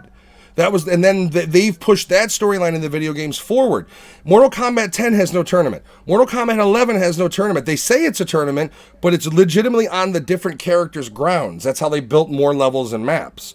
Literally half of the battles in Mortal Kombat 10 are outside in the world where these things are attacking, and it's literally your Sonya Blade, and you jump out of a fucking helicopter, and you land on the ground, and you're fighting this character. Like, so even the modern day games are not propelling the tournament storyline. So for people who are pissed about it, I get it. I do feel, for the sake of nostalgia for the first movie, not necessarily the game, because people aren't remembering, oh, first game was the tournament. Nobody fucking cares about that. They're thinking about the first movie. In that vein, they do need to give, like, and I will argue. How many years ago did the movie come out? Oh God, it was 95. Yeah, was 95. the first one. What year was that? Like, so when were you guys born? Like what? 89. 89. 87. Okay, so 30 years, 25 years. Yeah. All right, so like half the people that I've seen complain, they're like all under 30 years old, like really under 30 years old. They're like in their 20s. Yeah. And they're complaining that it's not the same as the fucking movie. Anybody who movie's bitches, anybody who says the first movie is better is just a liar or an idiot. Yeah. I don't think it's better. The problem I had was, the movie came out, I had to wait till late last night to watch it. So I was like, I'm just gonna look up the general reviews to see what people think. And a lot of them like focused on like it didn't have a great story, and it's like when I sit down to watch the Street Fighter movie, I'm not watching it to see if it's Oscar worthy. No, I just want to see people fighting. At this point, you're basically just looking for boom mics that you missed prior in that movie. And another thing, I said, I'm sorry, Giovanni, go ahead. No, go ahead. Oh, real quick, I had said that it was Johnny Cage that's from the guy from Blood In, Blood Out. He's actually Ken from fucking Street Fighter, so I apologize, man. Oh my god. Yes, that's what I thought. Yeah, Ken from Street Fighter is in Blood. Yeah, okay. Yeah. I thought it was just me, because I was like, I don't fucking remember that guy at all. Yeah. The Johnny Cage is the guy from Resident Evil 3 that's the cowboy who ends up getting murdered because he's a sniper. Yeah. Sorry, Giovanni, go ahead, man, if you still remember. I think the issue is, and this is somebody who understands where the first movies are coming from. In the first movies, there's a lot of lore explained. There's a lot of it. Too much. From Raiden, from characters. Yeah, there's a ton. In this one, you kind of have to know Mortal Kombat. Yeah. Yeah. If you don't play the games or never did, and you had to have played them throughout, because who the fuck's gonna remember Raiko? And here's another argument of somebody that said something. He said, a friend of mine, he said that they brought in Cole to introduce people who don't understand Mortal Kombat to like the movie. Well, you do kind of have to get somebody to like the movie and extend it further than what the already fan base likes it. Don't you want to get more followers? I don't mind them introducing a brand new character. I just think and Cole wasn't horrible, Johnny. No. I'm sorry, he wasn't a horrible character. He wasn't that bad, but body armor is a stupid power. Yeah, that's what did it for me. His ability he got, the decisions they made. His lines weren't very good either. His character's lines in the movie, I was like, come on. Well, the other thing is his wife is smarter than he is. I haven't seen this on anywhere. Nobody's giving props to his wife in this fucking movie, bro. Not only does she take an axe to Goro, but then she's like, I'm not waiting here for another fucking forearm freak to come through. That was a great choice to marry. She is marryable material. She's a smart gal. I'm okay with Cole in the sense that the other Mortal Kombat characters that everyone knows are already established. I don't want to see a Liu Kang origin story. I was so glad that he was a secondary character. He made sense. His casting and Kung Lao, perfect. Dude, that's why I wanted more. That whole scene between Kano and Kung Lao made me love Kung Lao so much. Where he's just insulting him. Kung Lao was the true badass of this movie, and they wasted his ass. Yeah, he died way too early. I understand why he did. He died way too early. Well, it's because you got to make it desperate. Kung Lao can clearly clean house. That's the thing. That hat was badass too. I mean, considering every time Sub-Zero tried to do something and he hit him with his fucking hat, his sombrero, and just leveled his ass, they were showing you that even their Shang Tsung may be here, but Kung Lao's here, and then everybody else goes below him besides Raiden. And I am really getting tired of the Raiden can't fight shit. Enough. Yeah. The sequel, that motherfucker better fight. Get a better actor or something if he can't fight in real life. I don't give a shit. I want to see Raiden fighting. My problem though is Riker. He's from Mortal Kombat 4, and I'm trying to look at what other characters they could have done. Quan Chi. Quan Chi would have been amazing. He's from 4. Okay. Oh yeah. Shinnok. Oh no, he's an Elder God. You can incorporate him in the sequel. He can be one of the ones that fights Raiden. Quan Chi would have made sense because that would have been your power struggle between Shang Tsung, because both of them wanted to, impress. But that was the other thing though. Like Quan Chi's, like you can bring Quan Chi in the sequel as like basically him and Shang Tsung are talking to Khan, and Quan Chi's like, "You're gonna send him? He fucked up last time. Send us both." That's Quan how Chi you had his introduce. own- Quan Chi had his own game too, right? He was in the Sub-Zero Chronicles. I thought he had like his own like the whole separate thing. He was a big character in number 4. They I don't know if you guys remember this. They could have done the hidden character in Mortal Kombat 4, Meat, where you're just the meat skeleton. But there is also a lot of things that they can manipulate and turn into whatever they want. Like they could take the Deadpool, for instance, and have that be the rejuvenation pool. You know what I mean? Like the Deadpool is where you that's the portal that your dead fighters come back through. Like also you can have it as an acid pit somewhere too. Like there's a lot of stuff.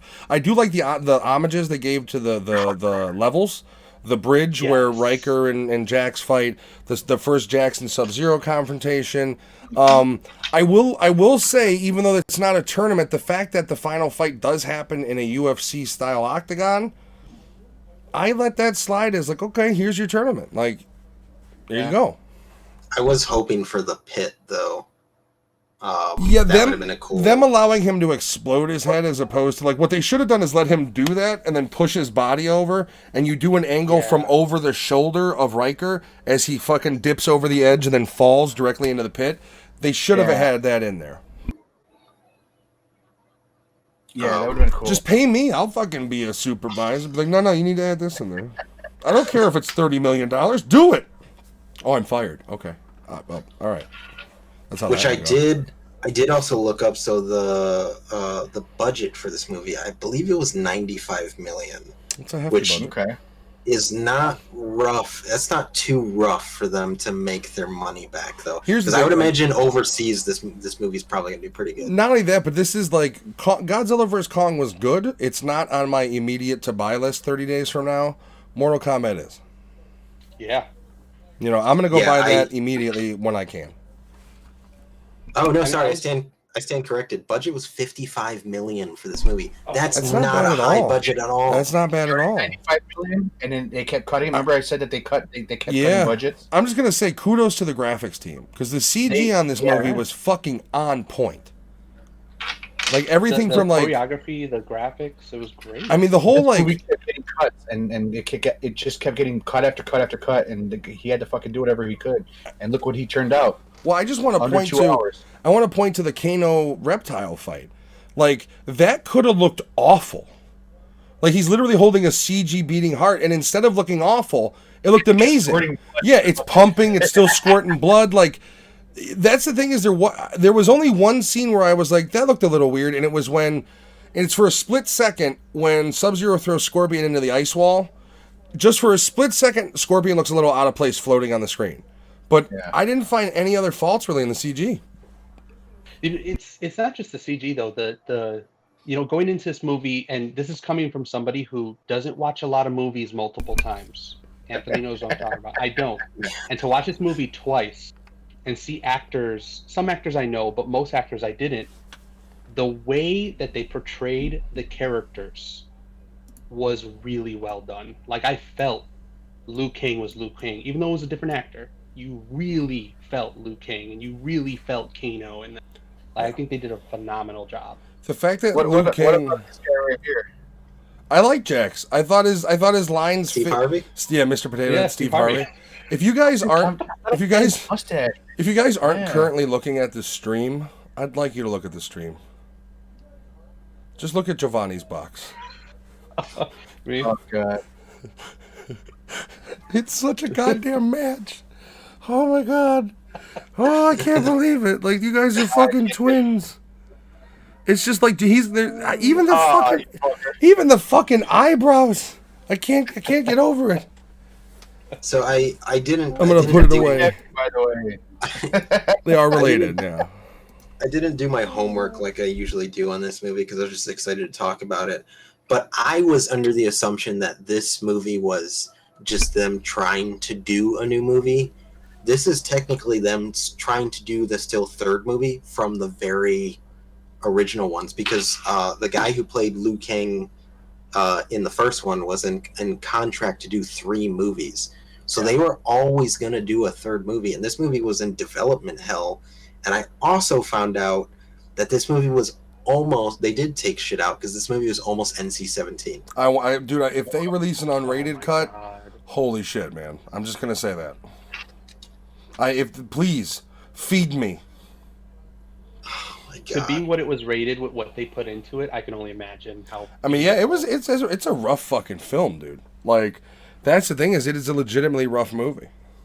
They don't pull punches with it. Like, even the beginning when Scorpion in his human form fights those dudes, it's very brutal. Like, I mean, he takes those guys out with some serious violence. So, like, Sub-Zero's whole nature is violence, which is awesome. Like, that's the thing, that, like, he's a nature wave, but he's also a wave of violence. Like, if he's there, bad shit's happening.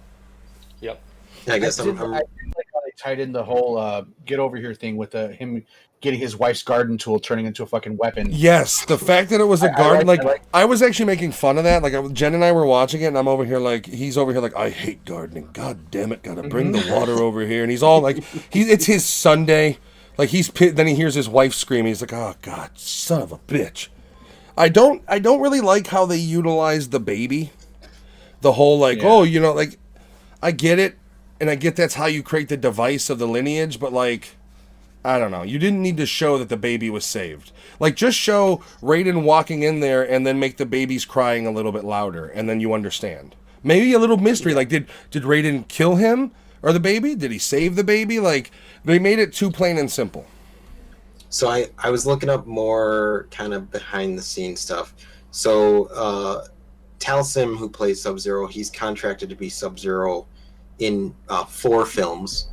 The writers for this movie wanted to do this movie as the pre-tournament, the second movie as the actual tournament, and the third movie as the post-tournament. And they also, I'm assuming this would be Sub-Zero's 4th appearance, they wanted to do a Johnny Cage standalone movie. I mean, you could see that coming, how they treated the Johnny Cage thing, so I can understand that. Yeah. Well, it better be a good fucking actor. A bigger role. Yeah. It needs to be the right actor, though. Yeah, I won't disagree with that. Johnny Cage thing, so I can like Danny that, DeVito. And he better rip people. He better rip people from the torsos, man. I mean, Johnny Cage comes in. You need a Johnny Cage ball punch. You need like, that's the thing, is Johnny Cage has to be. And I do kind of feel a little weird about like they blew their load a little bit with Kano, to where like Johnny Cage is going to have to come in and be the sarcastic asshole for the sequel. But maybe that's a smart thing. Maybe you gave Kano to people this one so you had that kind of humor, and then the second one, Johnny Cage is the kind of the levity that gets, you know, brought to the screen via his sarcasm. So I can understand that. But out of all of them, a Johnny Cage solo movie, I would picture more probably Liu Kang solo movie before Johnny Cage. Yeah, but the thing about it is Johnny Cage has always, like, for the movies at least, people were pissed he was killed right away in number 2. He was kind of the favorite of number 1 because he was the smartass. So, like, they've never given people Johnny Cage the way people wanted either. So, like, you know, I can in Liu Kang, the entire both movies were based around Liu Kang. Like, so I don't need another Liu Kang origin story, especially if how they set him up in this one, where like, I like the fact him to turn into a dragon. Oh God, with his, and then like the stupid, terrible CGI with the tattoo that rips out of him. No, thank you. No, like, I don't need a Liu Kang origin story. Like, they took his origin story and they converted a little. Like, the whole thing was his brother dies, and in this one they made Kung Lao his like brother figure, who then dies. So, like, Liu Kang's whole thing now is, like, any means necessary, I'm going to destroy you. Because Kung Lao's death. But I really do hope they bring Kung Lao back in the next one, because he was amazing. It was a good role. Like, I thought the actor was great. I wanted more. I wanted to see Kung Lao take out people. Like, let Kung Lao fucking take out Riker on the bridge and send his ass over the side.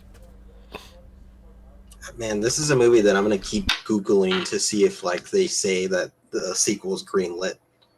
I hope it is. It should be, man. I mean, you have 25% of the audience saying goes back. the story wasn't too good. You've got 50% of the audience going, "This is the best video game movie ever made," and then you got 25% of them being like, "Yeah, I liked it." Like they're just that's the indifference. It's kind of funny. Oh, God.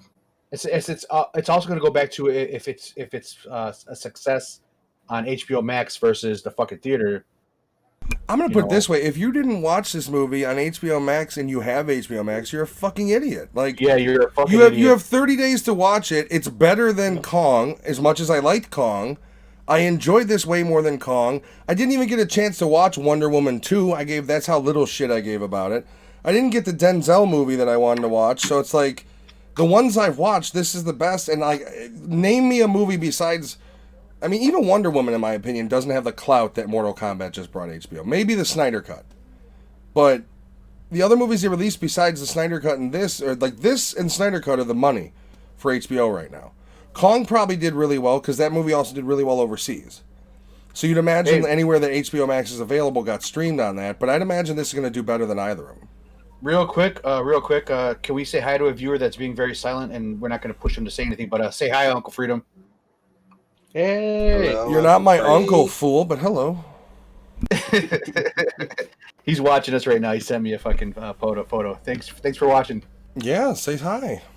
As you can see, you can be a square on Hollywood Squares. That's how they should just do Hollywood Squares. Everybody in like an uncomfortable Zoom box. Like nobody has pants on or anything, but just like put a shirt on. God damn it! Like what do you want from me? Oh, you don't want to see. If I stand up, you don't want to see me. I keep looking.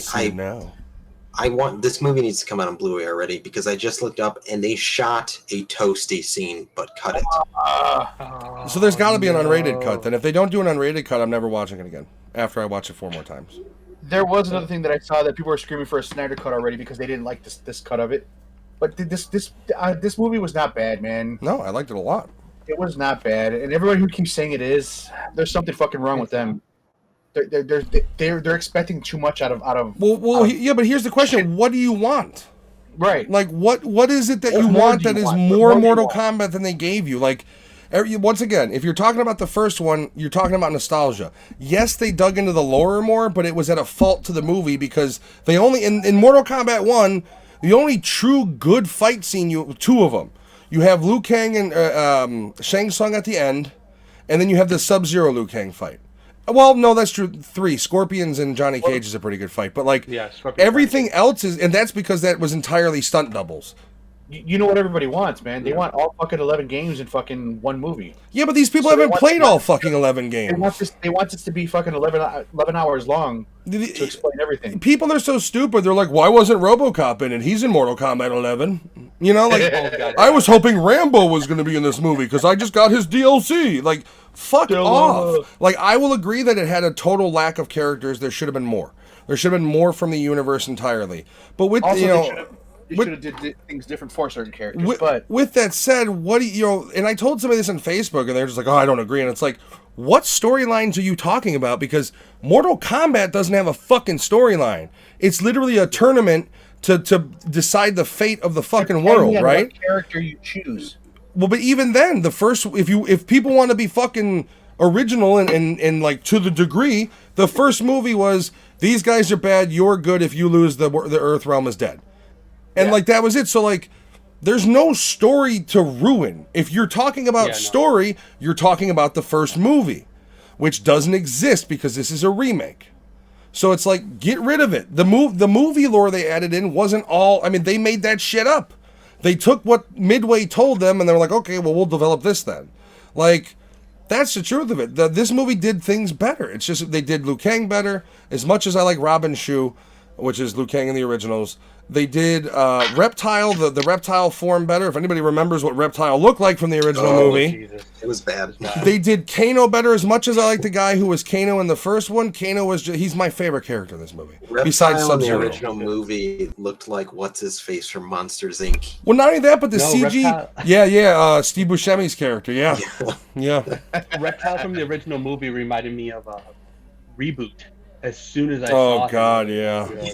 Well, that's like, you know, when you look at, and then the scene is so awkward because the CG back then wasn't as good. So like, he's supposed to be clear, and then you just see Liu Kang like on camera, where he's just like, and it's just like, I know you're supposed to be struggling, but this looks cheesy as fuck.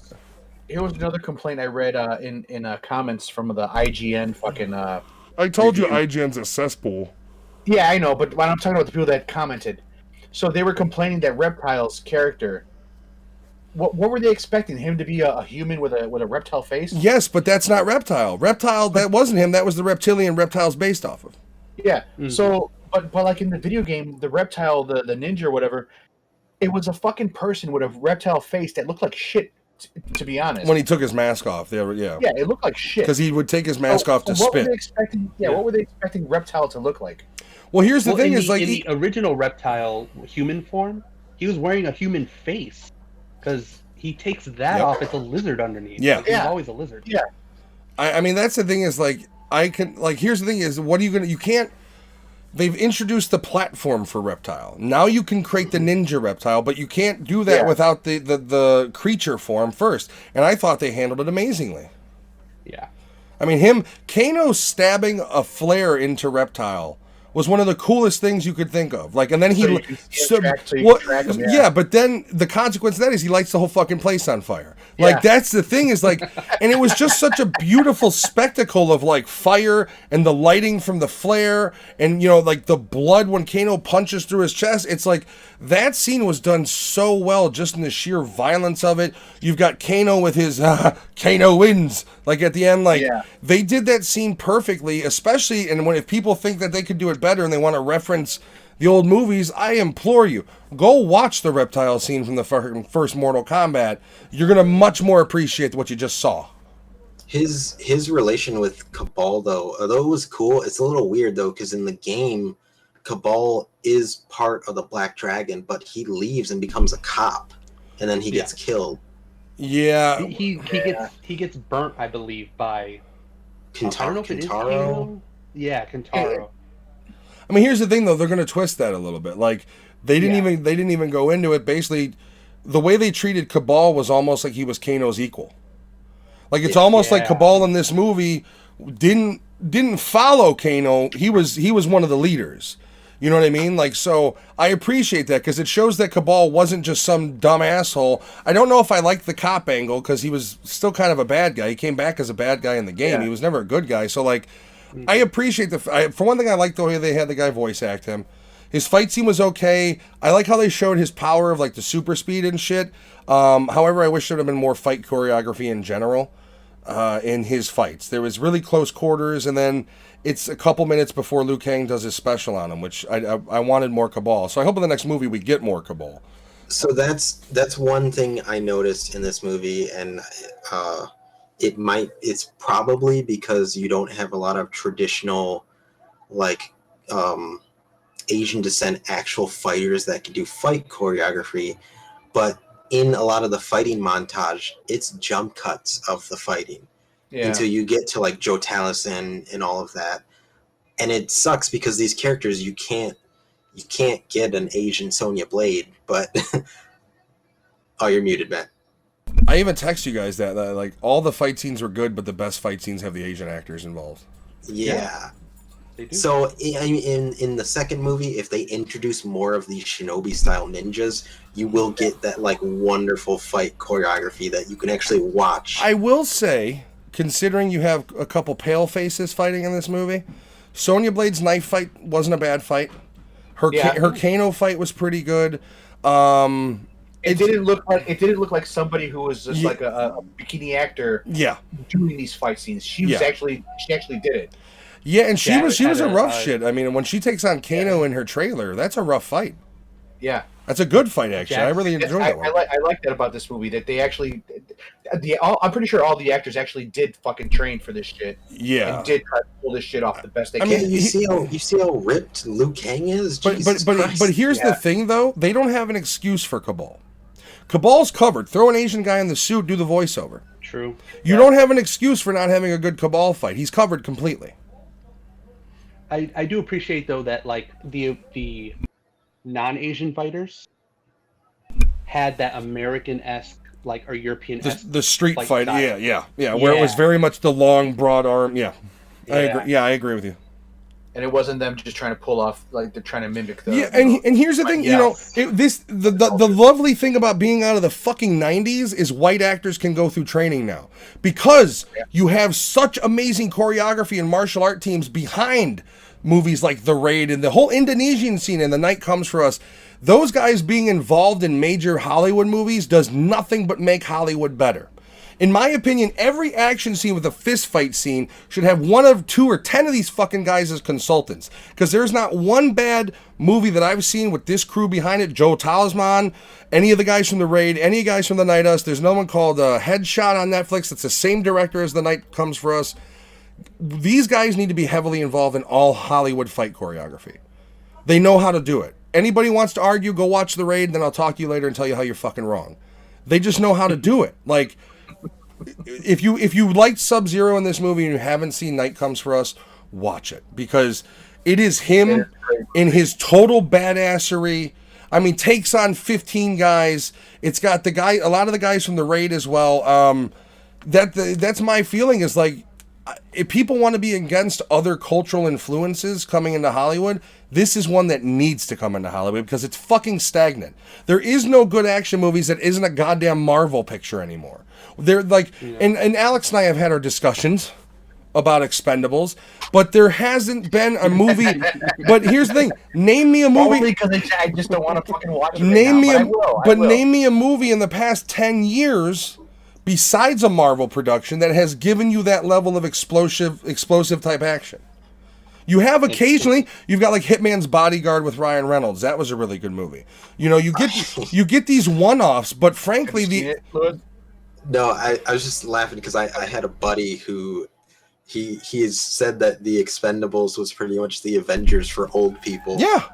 But here's the thing. Name me another action movie that literally has dozens of men gunned down into pieces in an action scene. They don't exist anymore. That's why this movie, I'm surprised it's not in hot water. Because you've got the Asian jokes about like what's going to be in my fortune cookie. You've got hardcore fucking violence. Like, that's the thing is you don't see this anymore. You just don't. Like, Michael Bay can only make so many fucking movies because he's the only guy blowing shit up out there. And that's a problem. I'm for one thing, I'm tired of the comic book movies. They were a novelty at one point. The pinnacle was Batman Dark Knight. Everything after that can blow me, frankly. Like, I'm sick of fucking Tango and Cash Part 2, man. I'll be happy. I'd be down with that. This coming from the guy who tells me he's not that big into 80s action movies. He's talking about Tango and Cash 2. Kurt, you know how old those guys look at this point? I'm not into the action movie genre anymore because I'm not hardcore into the action movie genre how I used to be because I have a family of. That's your excuse for everything. I don't do crack anymore. I don't, I watched a lot of fucking different movies, for the last 15 years. Yeah, but the thing about it is you're literally up till 6 a.m. So from now on, anytime you tell me you didn't have to, no. When I watch an action movie, I turn the volume up. So do I. Back here anymore with fucking headphones. Anytime you tell me you don't have time to watch a movie, and then you go, yeah, I was up till 6 a.m. fucking off. Thought of that one too. Oh no! If you listen to what I said, was I laid in bed and I tried to sleep. And I was up until 6 a.m. trying to sleep. See, I played Call of Duty with you till 2. I can't sleep. Last night, yeah. You need to try weed. You can get it in prescription at this point. I need something that puts me at this point, because the problem is it's either weed or Ambien. Like, those are your choices. Weed's nicer. The best way to go to sleep is you close your eyes. I've tried. Stop looking at the cell phone. I started hearing my fucking house fucking making noises. What are you, Kevin McAllister? Are you afraid of your furnace? What are you talking about? No, it's just I can hear shit as I'm trying to sleep and it doesn't fucking work. Like when I'm literally over here playing Call of Duty and I'm just like starting to die. I'm tired and I'm just like, yeah, I'm gonna get off, guys. And then I figured Alex was like maybe 4, and then he's over here. I was like, I was up till 6. I don't know. Woke up at 9. Oh, but by the way, we stopped playing like maybe 15 minutes after you. Oh, did you? And then I went to sleep. I went to bed. Yeah, because that wasn't too long before too.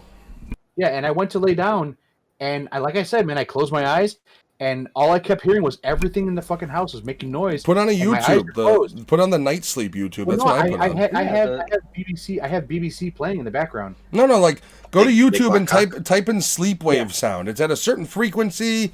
It's supposed to. I don't know. It doesn't help me because I'm crazy, but it puts Jen to sleep.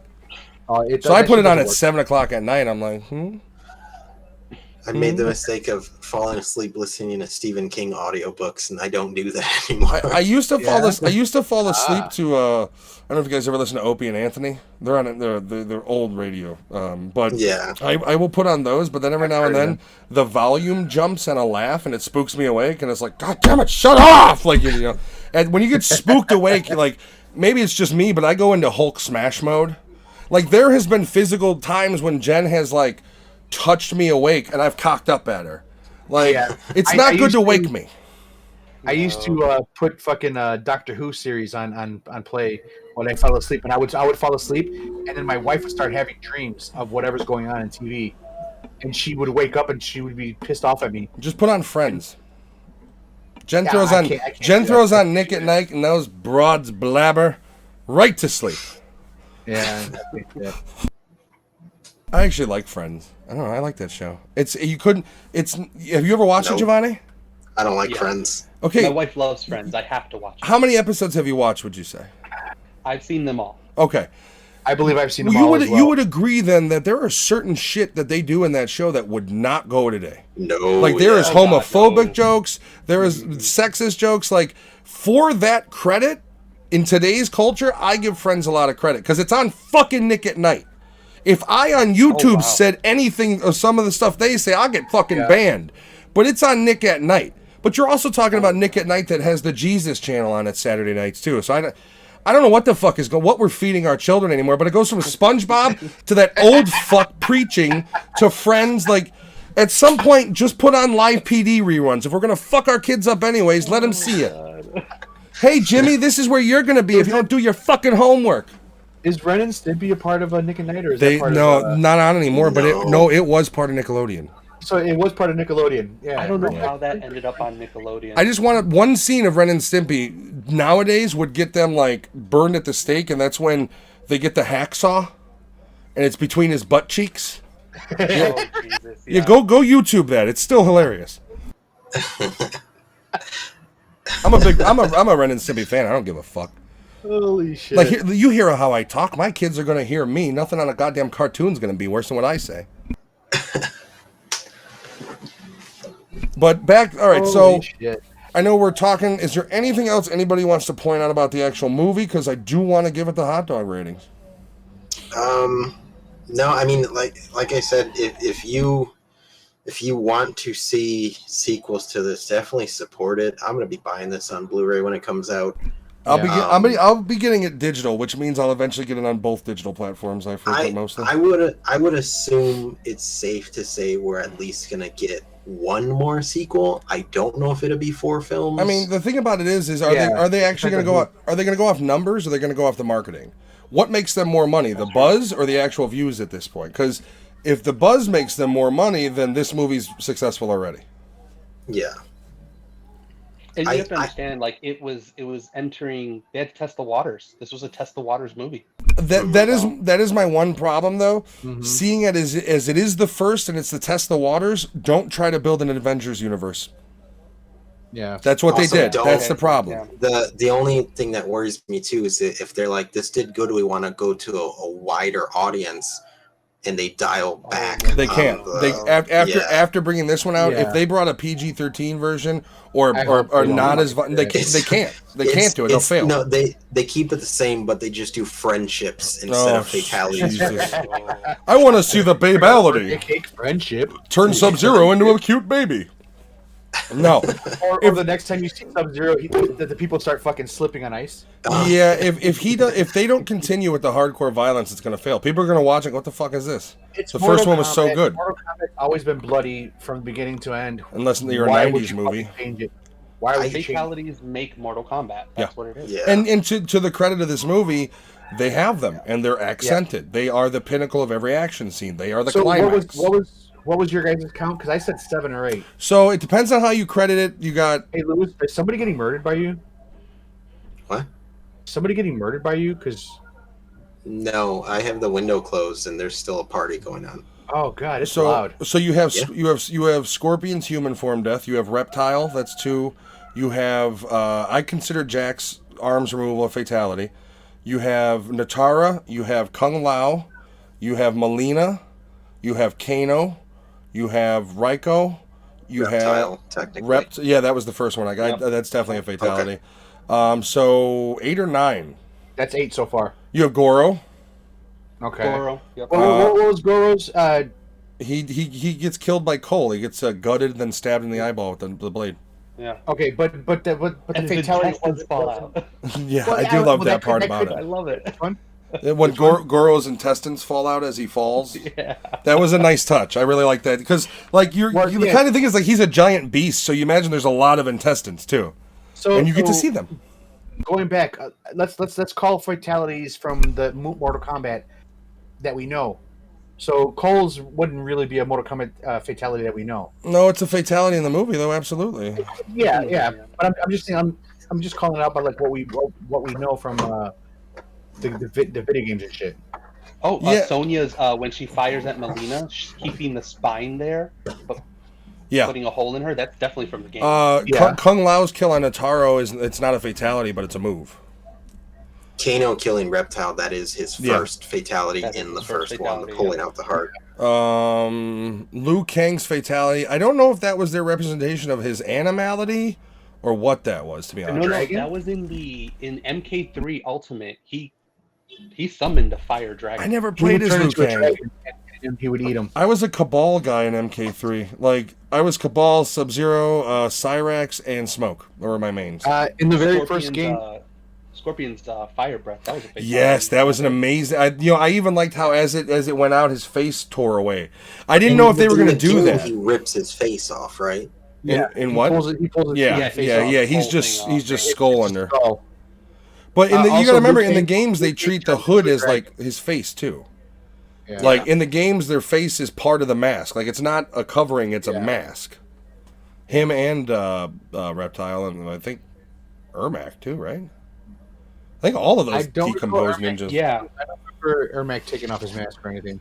Well, yeah, because Ermac is just Ermac is like what's his name? That creature that's a whole bunch of souls in one body. Yeah. I thought what he's in like. number 3 he does have a thing where but maybe whatever. Maybe I'm wrong. We just got to go to the arcade, everyone, together and solve this. And then technically, Melina almost did her fatality to Cole. Yeah. She almost ate his face off. Yeah. Yeah. But that's the other thing is Melina's such a powerful character. I don't like the fact that they ended up treating her as like, get this dog off of me, you know, like. Yeah. I understand that's the framing for how you're gonna wipe her out, but like realistically, she would have been ripping your face off. Like there wouldn't have been any holding her back that close. Like I don't care how much fucking armor you got. And the other thing is the only time they ever show Cole's charged up power is when he kills Goro, Yeah. Yep. which is annoying. Like I didn't think about that. He doesn't use it on Sub-Zero. Sub-Zero. because it's cold. Well, I thought he was, but yeah, I realized because it was cold. His is all because it's Scorpion's lineage. It's all fire based all- and it's all yeah. heat based. I'm assuming his armor collects kinetic energy and outputs it. Is what it is. So, but in the maybe freezing if they area, made he couldn't that- build it up at all. If they made that thing a different color, maybe it just looked a little weird. Yeah, the golden skin wannabe thing. It was a little. It was. Yeah. I mean, why didn't you have it like? I understand the way they did it, but it's just like. So you basically just connected his power to the fact that he's a shitty fighter and takes a lot of hits. Yeah, and they were also trying to tie in the color to it to the original Scorpion, black and yellow. I get that, but you know what, dude? It's why? 600, Why? 700 years later. Like, you don't have to be a carbon copy of your fucking great grandfather. Scorpion, and Scorpion was never black and yellow at the time when we saw him. We saw him as a human. We didn't see him as his version.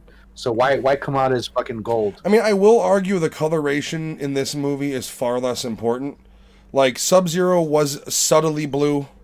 Scorpion came out and he was, he was kind of yellowish, but it wasn't the neon colors. So like, they definitely focused more on the characters and doing a modern take on their wardrobe than being like, no, Scorpion's yellow. Yeah, It's like, yellow. This is misleading.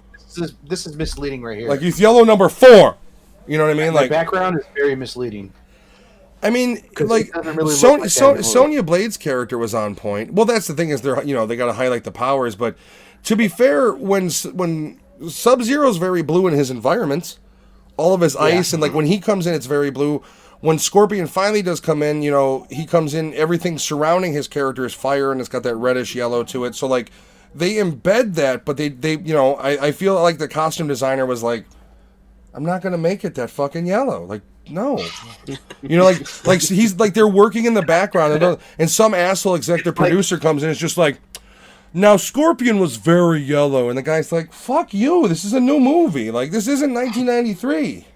It's like Hugh Jackman saying, what are you expecting? Yellow spandex? Exactly. Like if we're okay with letting the X-Men not wear their classic suits because they look like fucking dweebs, then maybe we're okay with not having the neon geese. I'm just saying. All right, so let's give it the hot dogs. Right. I want to make sure everybody's wrapped up on things they want to say about it first. Yes, Giovanni? Yeah. All right, Lewis? So we're going to let the guest go first. Giovanni, you know the way it goes. Out of 5. Chicago dogs. Specifically, because this movie is a Midway production, centered in the south side of Chicago, shot in an LA studio. It's true. That was such a fucking studio. I'm sorry, I've lived in Chicago my entire fucking life. No alleyway. I don't care how, like, they literally sent some asshole location guy to Chicago, and we're like, he walked down the street, was like, I could do this. And then they fucking made that garbage ass set that was supposed to be. Where in the south side of Chicago is a small diner on an open street with nobody and one dude eating his ice cream? He went to Oak Park. And said, I like this. It's no. What happened was he's from the south side of Chicago and he means Bolingbrook. Like he's one of those people. Bolingbrook or Oak Park. Yeah, like that's the thing is it's like. And for a Chicagoan, I didn't realize it was actually Chicago and put it all together till the second run. Because the first time I didn't hear him like, I'm just a South Side fighter. I didn't hear that. So when I watched it the second time, I was like, okay, I guess that's how they explain how they got from wherever the fuck they were to Gary, Indiana. Like, I've been to Gary. There's no resistances in Gary, all right? Oak Park and Bolingbrook are south. They're just not South Chicago. Yeah, no, they're far south. Like far south. Way far, like way farther. Did anyone else feel the contacts for Sub-Zero and Scorpion were off-putting to their face? Almost like they weren't contacts, they were digitally edited. Yeah, you can see in the picture right that I have in my background. You can see it there. Well, I personally saw Sub-Zeros for sure. So, but Scorpion when he first appears, and because they show his face normally in the beginning of the movie. And then they show him at the end when he removes the mask, and it's a weird almost Photoshop look. Like he's smooth, you know what I mean? And I feel like that's because the eyes weren't even contacts, that they were CG. I don't know if they, I don't know, maybe I'm wrong. Okay. But when you look at him dead on when he first removes the piece and he's like, remember this face?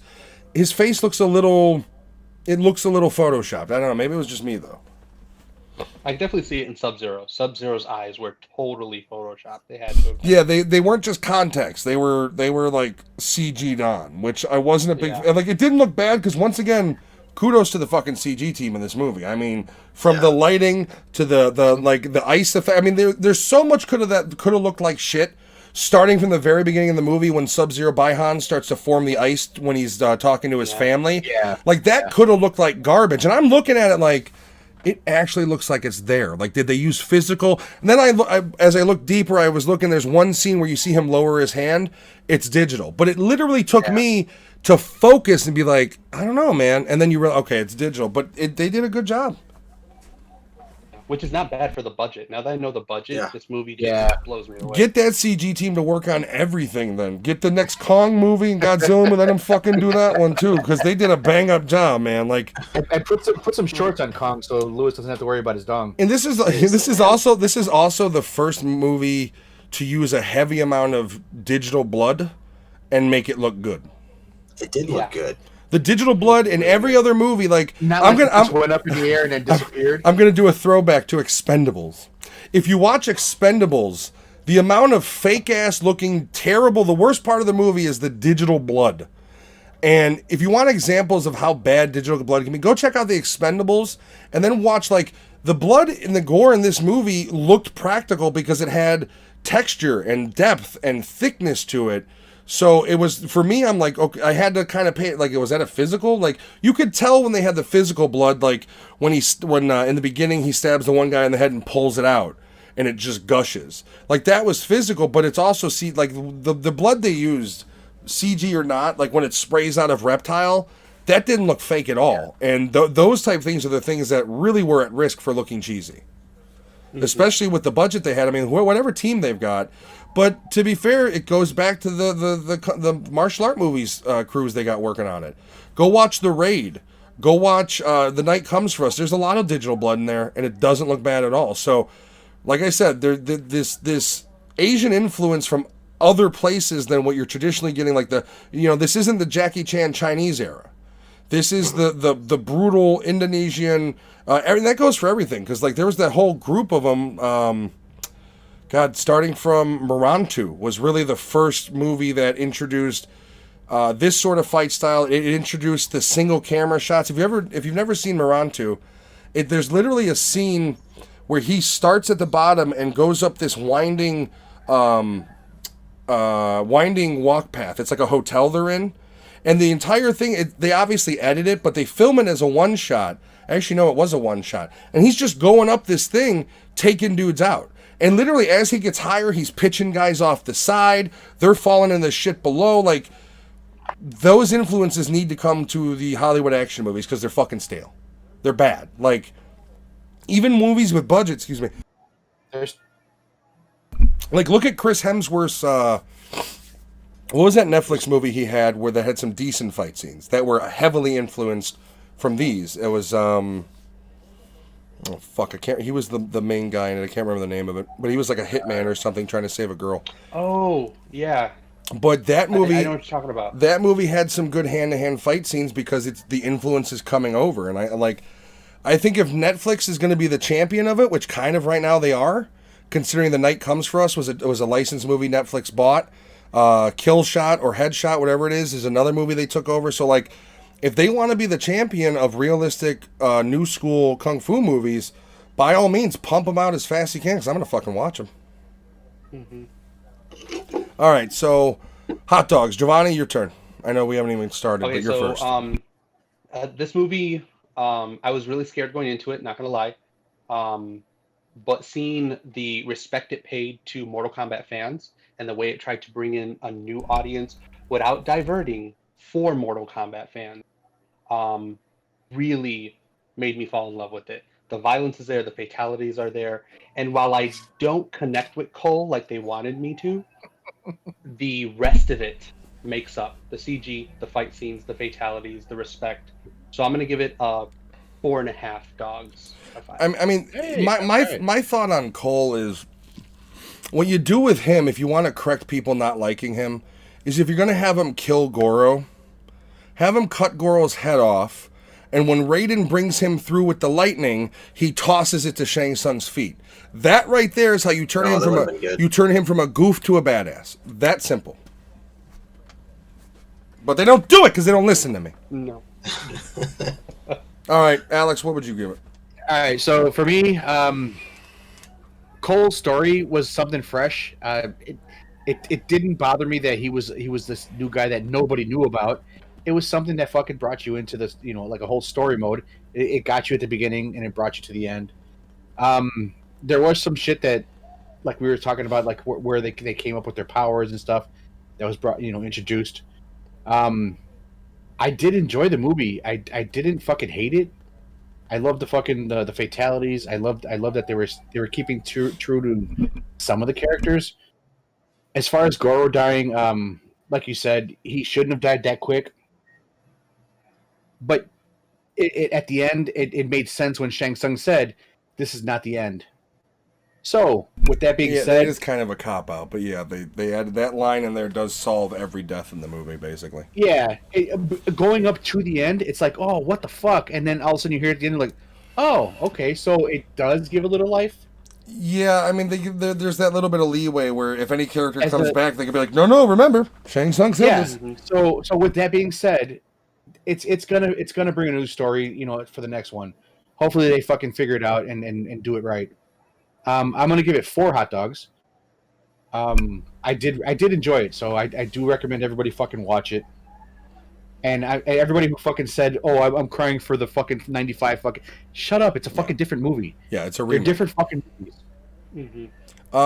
The first one was good. This one's fucking good. I don't know. I kind of think like if you really want to do fan service, you have to place whenever you introduce Shao Kahn and whenever he becomes the actual villain that you fight, you have to introduce Billy Zane. Yeah, I back it. And that'll be the 4th movie he's in. I back it. No. Sorry, go ahead. 100% Billy Zane. No, I don't agree. I don't agree at all. He was the Scorpion, right, Matt? What's that? No, He it was would the have been Scorpion, Shao. right, Matt? It would have been, No, it was the Shao Kahn. Phantom, you idiot. I know I'm fucking with you. God. He was the purple suit. He was Barney who fought. One thing I would like I said, I'd like to see basically it be set up where it's like, oh, Shao Kahn's like, you want to get to me? Like, here's my lair, and it's a tower. What you do at what you do at that point though, what you do at that point though is you turn the third act of the movie of getting to Shao Kahn into a The Raid or Dread remake. Where you're climbing up the tower, and each time you go up, you're fighting that's how you literally throw out 5 or 6 fucking MK characters and let them get slaughtered. Like that's the thing is there's fucking asshole that won't let you go any higher. There's so much potential of what they could do that like they're in dangerous territory, especially if this movie succeeds because they need to be really smart about how they go about with the story. Because if they start going stupid, people are gonna immediately fall off from the fandom. Also, when you fought when you fought Shao Kahn, he had a portal somewhere in his background, didn't he? Or was that Shang Tsung? Shao Kahn has it depends on what game you're playing. Like if you're playing the new ones, there's an arena with portals all over. Yeah. Okay. But I think in the original, like MK3, I think it was the chair tower with the big. Oh yeah, it was his throne that you fought. Okay. Excuse me, the sneezies. Matthew's exploding. Yeah, I'm gonna turn into beef jerky. Did you give the dog yet or no?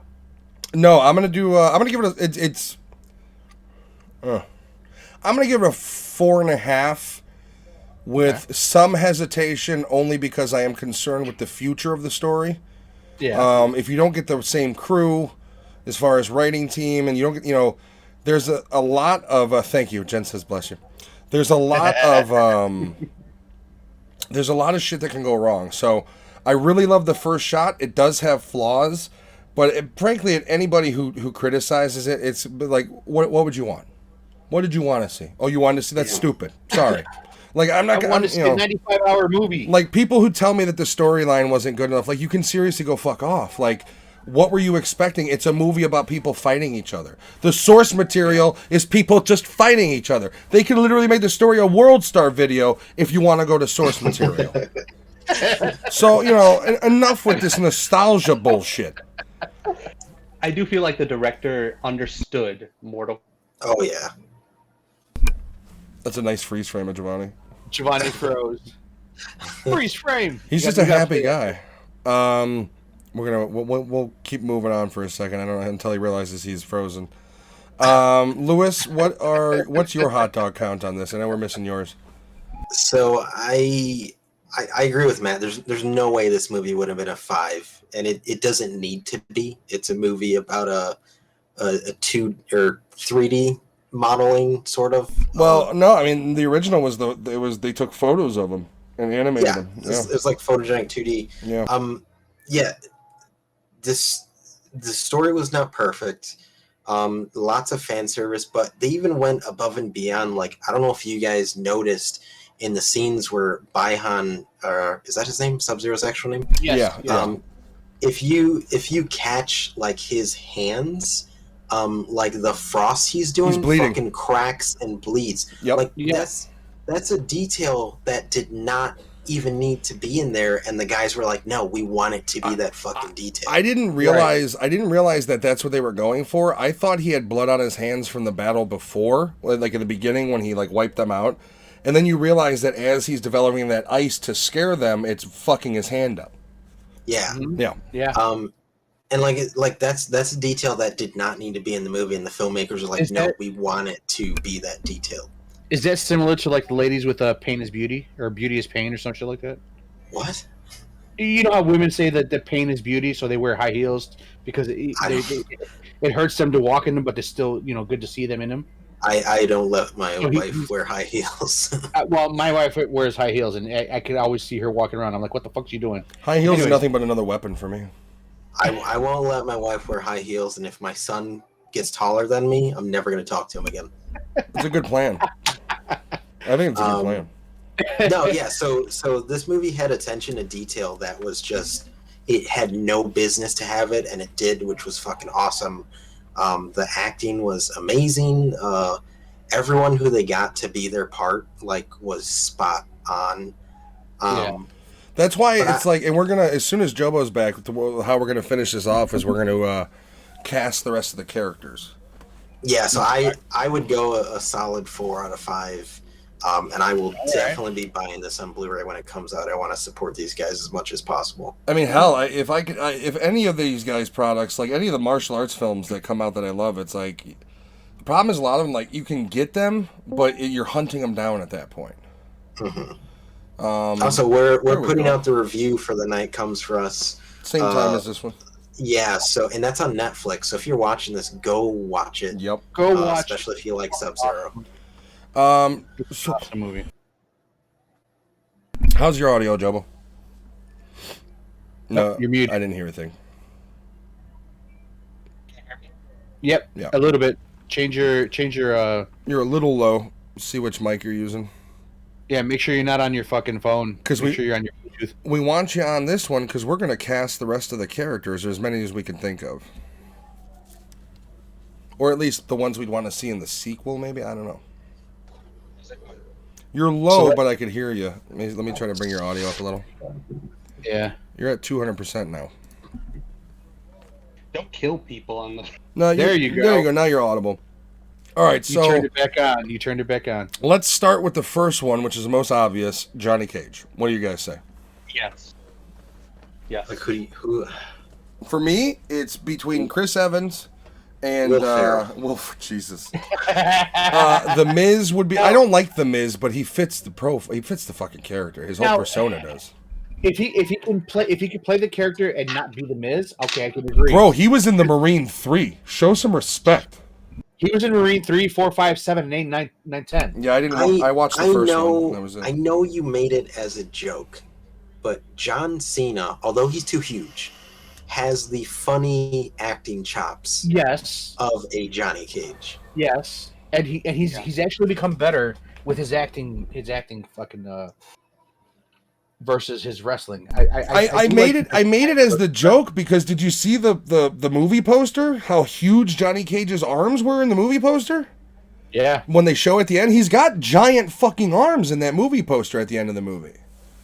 And Cena got his fucking teeth fixed, so that's perfect. And he got that hair weave put in. But okay, so who else like implants or some shit? I don't know. Would Charlie Cox be a good? I don't know. I don't know if Charlie Cox. He's too small. He's too small. But I do like Charlie Cox. Yeah, but Johnny Cage isn't huge either, though. Like Johnny Cage is like medium build. You need someone who's muscular and in great shape, but not a steroid. Yeah, but Charlie Cox is.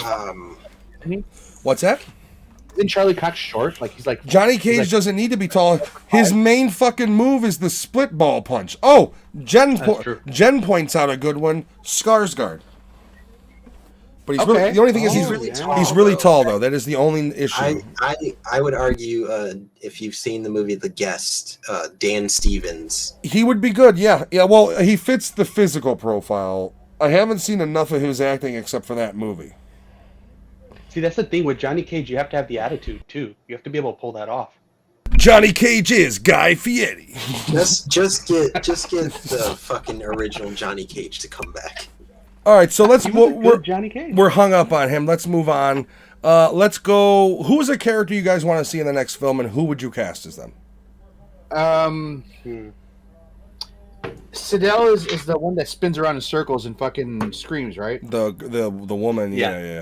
With the hair, yeah. The white-haired woman. Yeah. That would be pretty cool because how would you figure it out? But yeah, I would like Sidel. Who would you cast as her? Who Halle has Berry. fucking long hair? Who has what? I said Halle Berry. Oh no. Get that chick from wrestling, the one with the long hair. Oh, Bianca Belair. Yeah, No, I don't like her. because she can't act. But I like her hair thing. But she can't act. She can't even act for fucking wrestling. Yeah, I don't. I mean, the problem is like. Let's toss it back to me. Are we going like full bore? Because I could see Gal Gadot in that role. I could see her. Oh, I could see her as Katana. Yeah. She'd be a good Katana. Yeah, even that too. Yeah. Like that's the thing is Gal Gadot could fit a lot of the. I mean, Katana I think would probably be perfect for her. As long as she does the physical fighting scenes. Bro, she's former Israeli military. She can handle some fight scenes. Okay. I still think Jason Momoa as Nightwolf. I agree. I'd be fine with. I agree with that. Or the guy from Joe Dirt that sells fireworks. Oh wait, he was him in the original. You guys realize that, right? Whisker Or no, he wasn't. Was he him? Indian in the Cupboard? Was he the guy from Indian? Indian in the Cupboard. Okay, so it was the guy from Indian in the Cupboard. No, that's two different guys. The guy from Joe Dirt's a different guy. But yeah, no, Okay. Nightwolf was the Indian in the Cupboard guy, wasn't he? Yeah. Nightwolf was Indian in the Cupboard. That motherfucker. Get him again. Yeah. Why not? Fuck him. No, I agree. Jason Momoa would be an amazing Nightwolf. Wait, does he take off his biceps and his tattoos? What? Or is that the commercial? What? That's the commercial. The fuck There's are a you commercial talking with about? Jason Momoa where he takes off. Oh my god, yeah. You don't remember that? When He takes his body parts off. It was during fucking a Super Bowl commercial. I don't watch the He's taking Super Bowl. his body parts off. I don't watch anything with commercials. And then you see him sitting there, and he's like the skin and bones guy with Jason Momoa's face, and he's like, "Yeah, this is the real me." Jen wants to bring Ali Larder back to play Sindel. Oh. That stone-faced bitch. I don't want to see her in any more movies ever. I know he's not in any. He's in Mortal Kombat 10, but was it Aaron Black? The cowboy? Who would you have him? Who would you have play him? Oh fuck, I don't know. Will Smith? No. I'd be fine with Wolverine playing him. Hugh Jackman? Oh Yeah. What about fucking Dory Fisher from Fear of the Walking Dead? What's his name? I don't watch that show. Shit.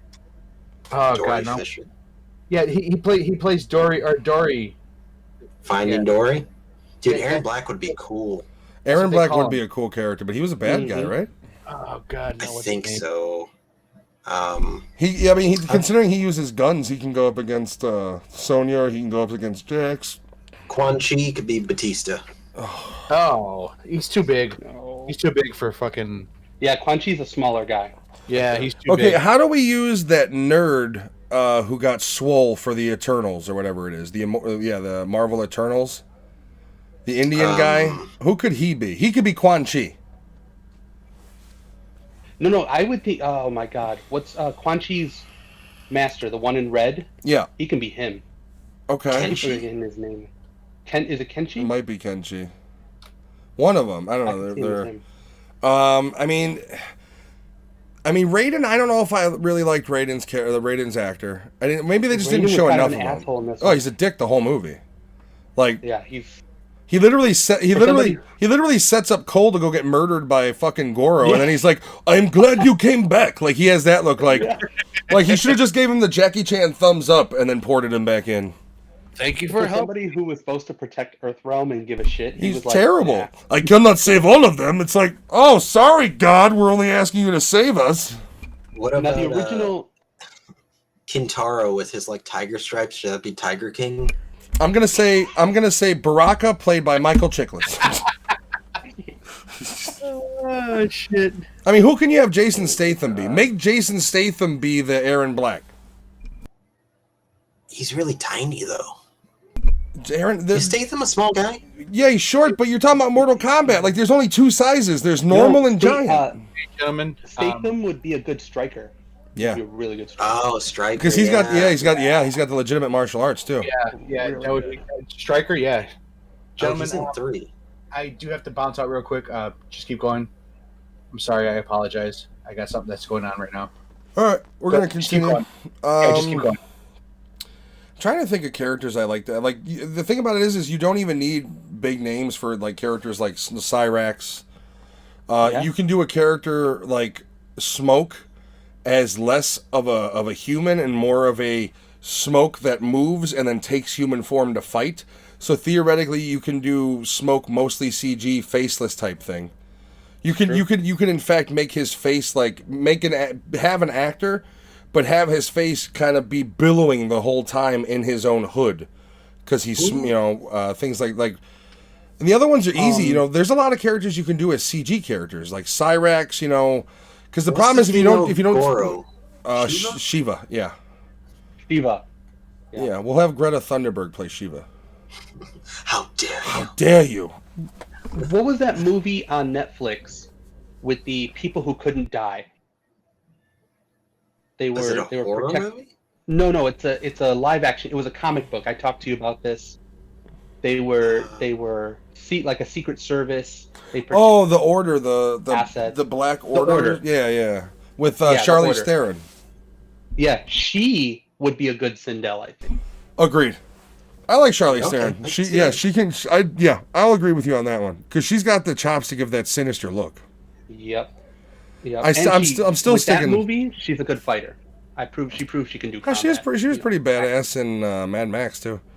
Oh shit! That's yeah, right. she's technically second lead in that movie. She's not a minor character. She's like Mad Max is secondary to her story. When you really watch that movie, it's not a Mad Max movie. It's it's her movie mixed with the Land movie, and he's just kind of wandered into the struggle. That's why at the end of the movie, the last shot is like her, and then he's just like bon voyage as he walks through the fucking crowd, because he's off to the next conflict. He's just a dog that's there to fight. That's what I loved about that movie. Is he literally was just an animal that they let loose on the chain, and he's going to kill anybody who's in his way. They need to make more of those. So Mad Max is one of the few action movies that gave you that explosive action in the past that wasn't attached to a fucking comic book property. I could have seen the actor in Fury Road, Mad Max. Tom Hardy. I could have seen him as Kano. He would have been he's really stocky though. Tom Hardy's only like 5'8", or if that. Like he's a small dude, but he can build muscle. Like that was one of my problems with him as Bane, was he's so fucking tiny. Like they had to shoot every camera angle on the up degree because the guy's 5'8". I mean, watch Batman 3 and find me a scene where Bane is level on camera with any other actor. He just wears giant go-go boots. You won't find it because the way it's shot, because he's short. That's why when him and Batman fight, it's the only shot you get to compare their sizes is when he's in the distance. And other than that, it's a close-up fight. So you can get around small-sized actors. I mean, look at what Nolan did. But, are they the right actor just because they have a good build and they're white, and they have a certain face? Like, I don't know. The actor who played Dr. Manhattan, I think would be a good Kotal Khan. I can't think of his name. Benedict Cumberbatch? No, Dr. Manhattan. He's Flash's dad, I think. Is he Flash's dad in Snyder Cut? Snyder Cut's Flash's dad is... who the fuck that is him, I think. No. Is it him? That is him. It might be. Really? Okay. Wow. I couldn't remember what I saw Flash's dad from in the movie. I'm trying to remember his face from the Snyder Cut. I got a bad memory lately. Cassie Cage, Samara Weaving. Boom. Oh my god. Because she reminds me of Samara Weaving. She's a bug in my eyes. Mila Djokovic as the bug girl from the new Mortal Kombat. What the fuck is your problem? You don't mention that name, that curse of a movie industry. Didn't you hear the conversation about that already? We're anti-Djokovic unless it's a Fifth Element sequel, all right? I don't want to see her in anything but Fifth Element fucking 2. It's Resident Evil 1. Any movie... Well, movies after she did Resident Evil 1 were garbage because she basically just did sequels. Like, her career was basically Resident Evil movies, and then she went over to another video game property to ruin that one. Yeah. She really First Resident Evil movie's awesome. Anything after that's a chunk of shit. Although I am hearing that the new one they're doing is much more in the horror movie vein, which excites me because it's between two games though. It's Resident Evil 1 and 2 kind of combined. Well, you know what though? It doesn't make sense for it not to be combined because it's all in Raccoon City. Like, unless you're gonna deep dive into the mansion like the game did and go all, like the problem is there's only you can't go level to level. Like, I need to find the key to this. I need to find the emblem. Like, in order to eliminate that, number 1 and 2 stories kind of have to be compressed. So this is all kind of tied into it. But Resident Evil. Who played the PlayStation version of Resident Evil? Which Oh, one? we all did. Okay. How many of you actually had a memory card every time you played? No one played without a memory card. That's dangerous. You had to have a memory card. I had a didn't you? friend who had a Resident Evil game, and I would go to his house, Mr. Gooch, and every time he didn't have a fucking memory card. Tell me where Mr. Gooch touched you. His last name is Gooch. But no, he had Resident Evil, and he didn't have a memory card, or he wouldn't give it to us. Unless you did something for him? And no, I don't know if he had one. Anyways, what I'm saying is I would play Resident Evil, and we would sit there for fucking 9, 10, fucking 15 hours playing this game. This is also back in the days when I used to, participate in the Flower. And 15 hours into the game, or we would save it, or we couldn't even save. We would just leave it on in a room, and then we would come back the next day. He would leave his PlayStation on until the next day we came back to continue playing our game. How did you know this guy? It was a friend of ours. He actually went to your alma mater. My alma mater? Yeah. Wait, what is that? Layton Tech. Oh, Layton alma Tech. mater is really meant for college, but okay. Whatever. You could be Layton Tech. You think too. I give 2 shits at people who went to Lane Tech? The first fucking thing I did when I got to the Lane Tech Facebook page and saw all the stupidity that new generations of fucking morons was talking about, I immediately unfollowed it. You think I feel any connection to other assholes who went through the same school I went to? No. For one thing, if you went there after I went there, you don't go through the same thing. Same thing about the people that went there before I went there. Before I went there, it was harder. After I went there, it's bubblegum drops and little tiny 5-foot children. I think he had a memory card for himself, and he would play the game. At that point, I actually bought a fucking memory card, which I believe they were like $35. They were expensive, yeah. And I didn't own a PlayStation at the time. 8 megabytes. I bought a fucking memory card, and I brought it to his house, and I would save my game from that point on. And I didn't have a PlayStation yet. He was the first one to get a PlayStation. And then I would when I finally got the game myself, I would fucking bring the memory card back and forth from our house. So we played Resident Evil 1. We got that on Saturn. Sega Saturn. I will remember forever in my life the look on Tim's face when Resident Evil 2 came out, and we were in Maryville, Indiana. We went to Best Buy. Then my mom had to go into Barnes & Nobles or some shit. So Tim, rather than waiting till he gets home, wants to open Resident Evil 2. And if you guys remember, that was a double disc game. And that was in the era of the cases went from your disc was bouncing off the walls to, no. I can't get it out! It was only no. 2 things. So he literally is fucking around and tries to pull out the Leon disc and scratches the fuck out of it. So from day one, I was not able to play Leon without the chance of the game crashing. And then you went to Blockbuster and swapped the disc, right? No, God, no, I wasn't. That was when I was young. Because I used to do that all the time before I worked there. Before I worked there, I peeled that fucking security sticker off very carefully and put it on my old disc and put it back in the fucking theirs and took it back. You know the security sticker that used to fucking sit on the whole disc? Yeah. I peeled it off very slowly. Yeah, but the problem with Blockbuster was, especially towards the end, you weren't getting the ones you could buy. They were literally renting out shit versions of movies with stripped back features and stripped back audio tracks. You were getting the goddamn cable TV version of the Blu-ray. Not my time. Like that was the thing. Your Is time, I said by the end of Blockbuster's run. Yeah. Their movies weren't legit like, oh, it's the same movie I can go buy on the shelf. It was like no special features. If it had a really good audio track, the Blockbuster version fucking didn't. Like, that was the other problem is people want to talk about, oh, Netflix killed. No, Blockbuster killed Blockbuster because they were fucking stupid. For one thing, I know this from experience, they had no track of fucking theft. Tell you that right now. So, like, the Blockbuster was their own demise because they made stupid decisions. And I'm sorry, but I'm not going to go spend $6 on a fucking 18-hour rental to get a pared back bullshit version of the movie I can go buy for $20. Not going to happen. Yeah, I don't know. The problem is if we keep going down the who could play who thing, we're going to be here a while.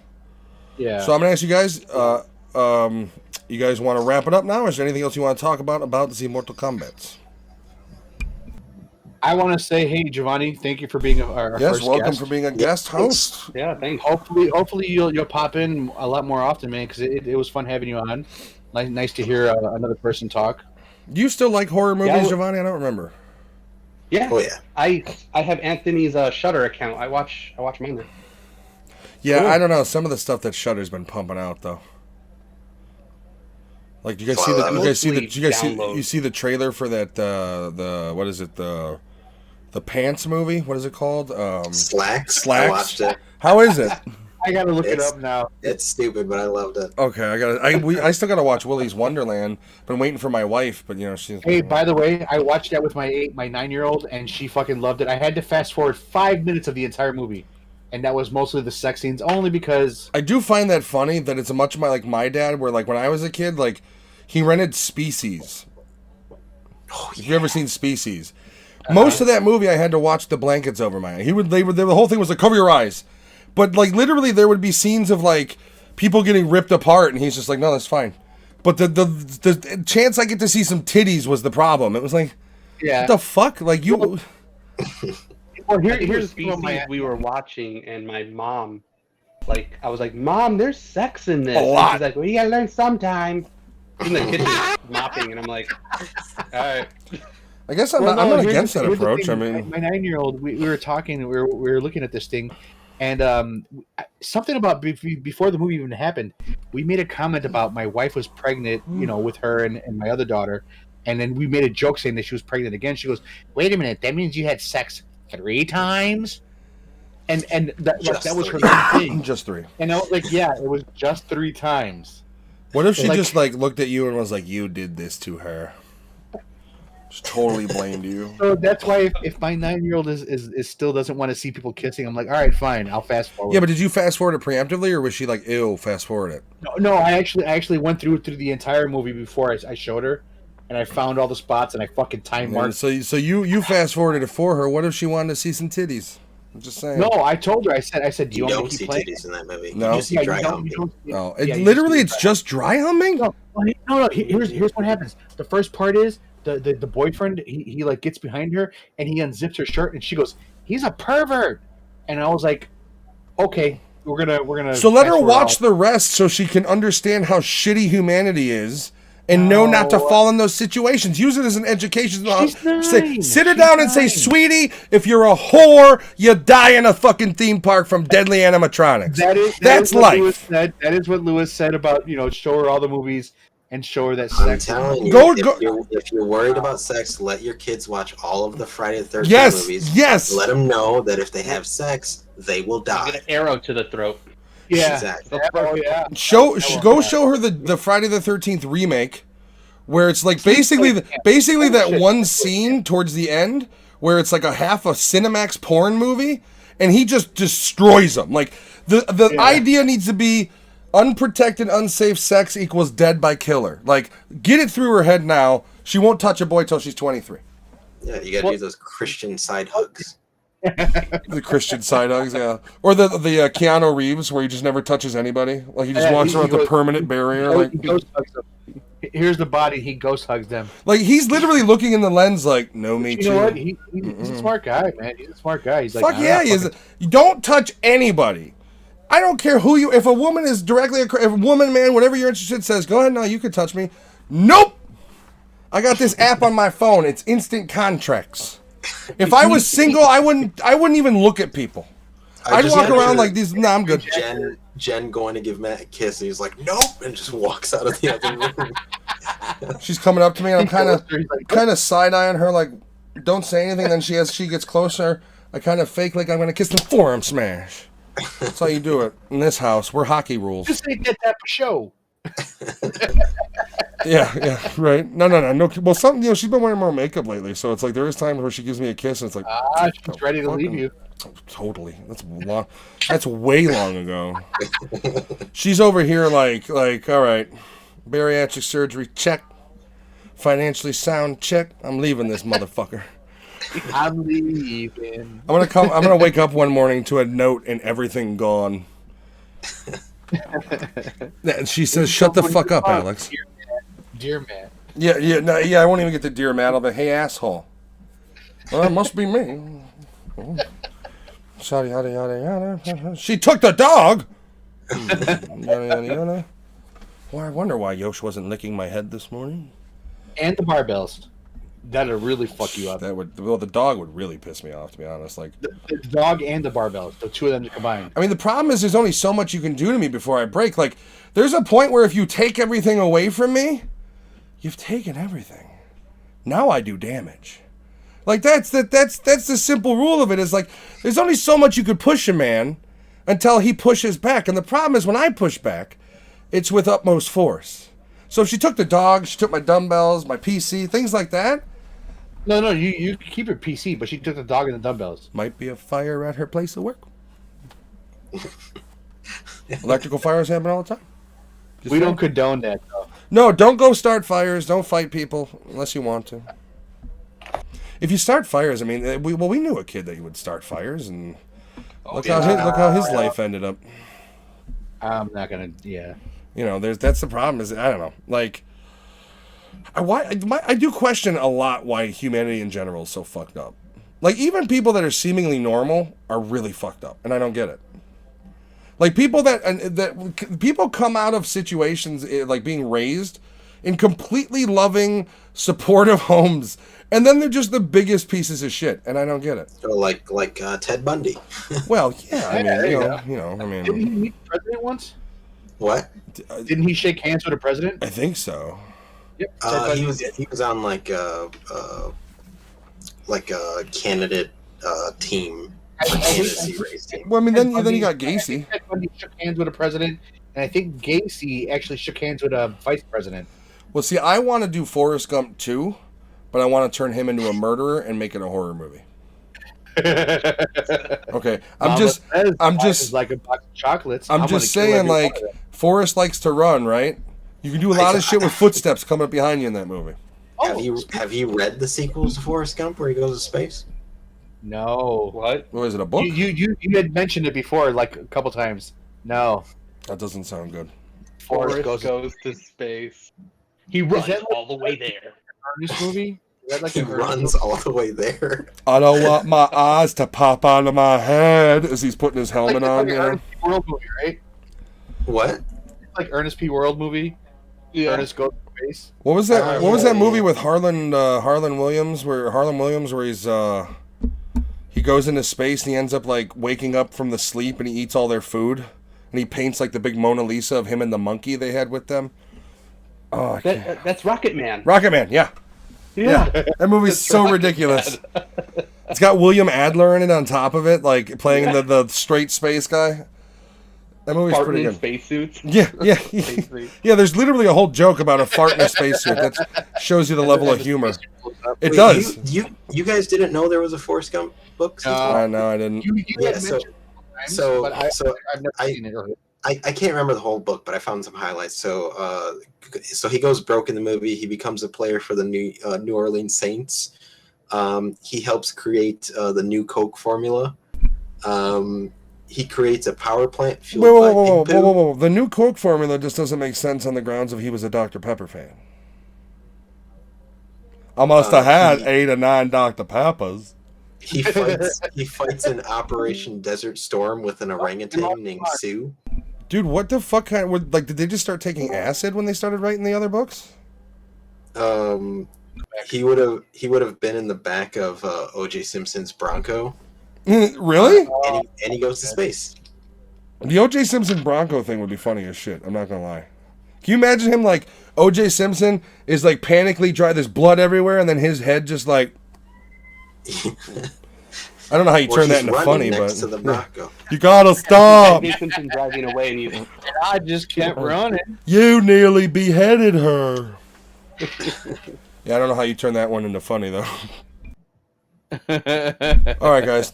Is everybody ready to wrap this live episode? The first live episode in quite a while. We'll be doing a monthly again. Oh! May! Lewis, what is May? Danny DeVito month. No. No. No? Arnold Schwarzenegger month. Oh, him. Yeah, okay. Danny DeVito does make an appearance, though. or he will. He does, which we won't give you the full month yet. I'll give you the first week. It is subject to change. Yeah. No, it's not. Maybe the order, but not the movies. Only because my birthday's the first Friday. Well, then we do it on a Saturday. Oh, if you guys are cool with that, I'm good with that. Yeah, I'm flexible. I do yoga. So I'll just give you the first week. Terminator 1, Twins, and Commando. Oh, all good. My favorite line from Commando is like, the general leaves, and within seconds, they get shot at, right? And so the soldier gets shot in the arm, and they dive into their doorway, and Schwarzenegger's like, they're downwind, they tipped them off. And the guy's like, he's like, you think I can smell them coming? And he's like, I did. I got to get my rifle from the shed. Now, all right, we'll go into that later. These are going to be long fucking episodes. And by the way, all of May, Matt's only going to be talking in fucking Arnold. My voice is going to be fucking wrecked by the end of each episode. We can't review Arnold movies without me doing the voice. You're probably going to see my face like this. My voice is going to be shot from Arnold fucking screaming. Ugh. That's gonna be a fun month. Those are gonna be good episodes, and then we'll do the last one. Will be live, and the last one's good. The last one's the best of his movies, so they really are. It's gonna be a good week. Predator's in there somewhere. It's in there.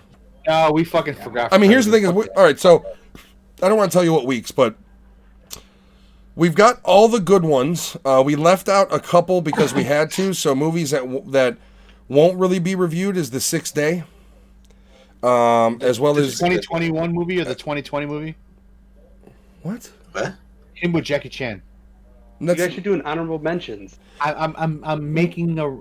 Yeah, but that's once again we're talking about Schwarzenegger movies. That's why Batman and Robin's not being reviewed. It's just going to be referenced because it's not a Schwarzenegger movie. He's just in it. I don't like if it's a Schwarzenegger. Here's the thing: there's Schwarzenegger movies, and then there's movies Schwarzenegger is in.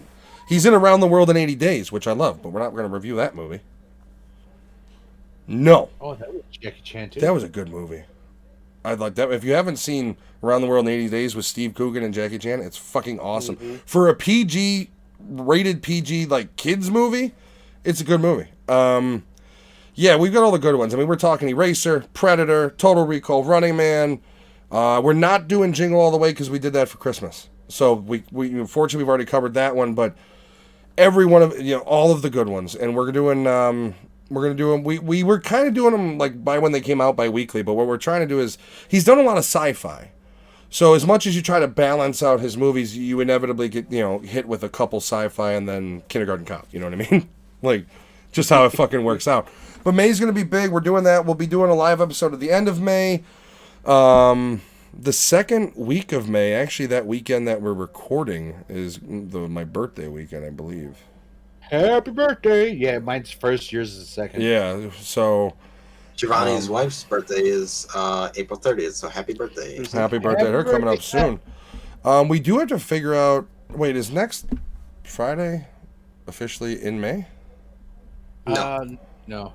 No, next Saturday is May 1st. Last Friday of April. So so we're doing two other movies before we even get, or another movie before we even get to 30th.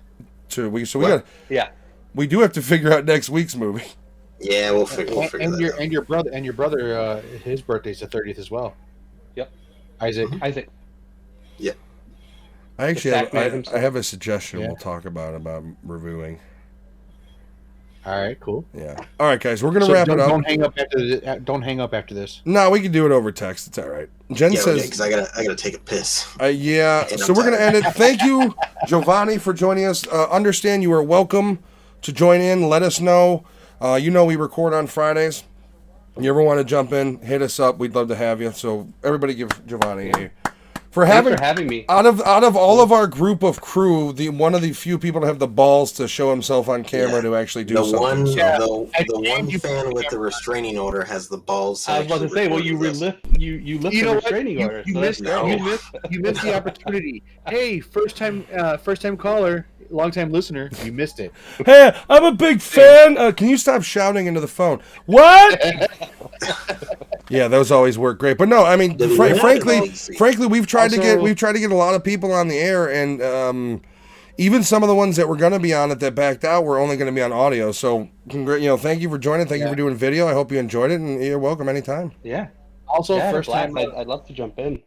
First time viewer and texter to me was Uncle Freedom, and I thank you for finally tuning in. Is he related to Uncle Gooch? No. Uncle Gooch and Uncle Freedom on the job. No, but that's the first time that Freedom actually tuned in and fucking actually told me that he was. So I appreciate that. Thank you, Freedom, for watching. You're always, if you ever want to talk shop, let us know. I do find it kind of funny because Giovanni's camera every now and then lags out, and it's almost like it's the host where he's just gonna get shot into the fucking camera. Just dead. Oh, yeah. shit. He was able to. He literally broke his own stream there by moving his head too fast. His camera couldn't catch up. It's like what the fuck? Giovanni, if you haven't watched The Host on Shudder, you need to watch it. Yes, I did. Dude, yeah. If you can, like, some people take long enough shits where they can watch the whole fucking thing in the bathroom. Realistically, like, if you're one of those hour-long shitters, you could watch the entire movie.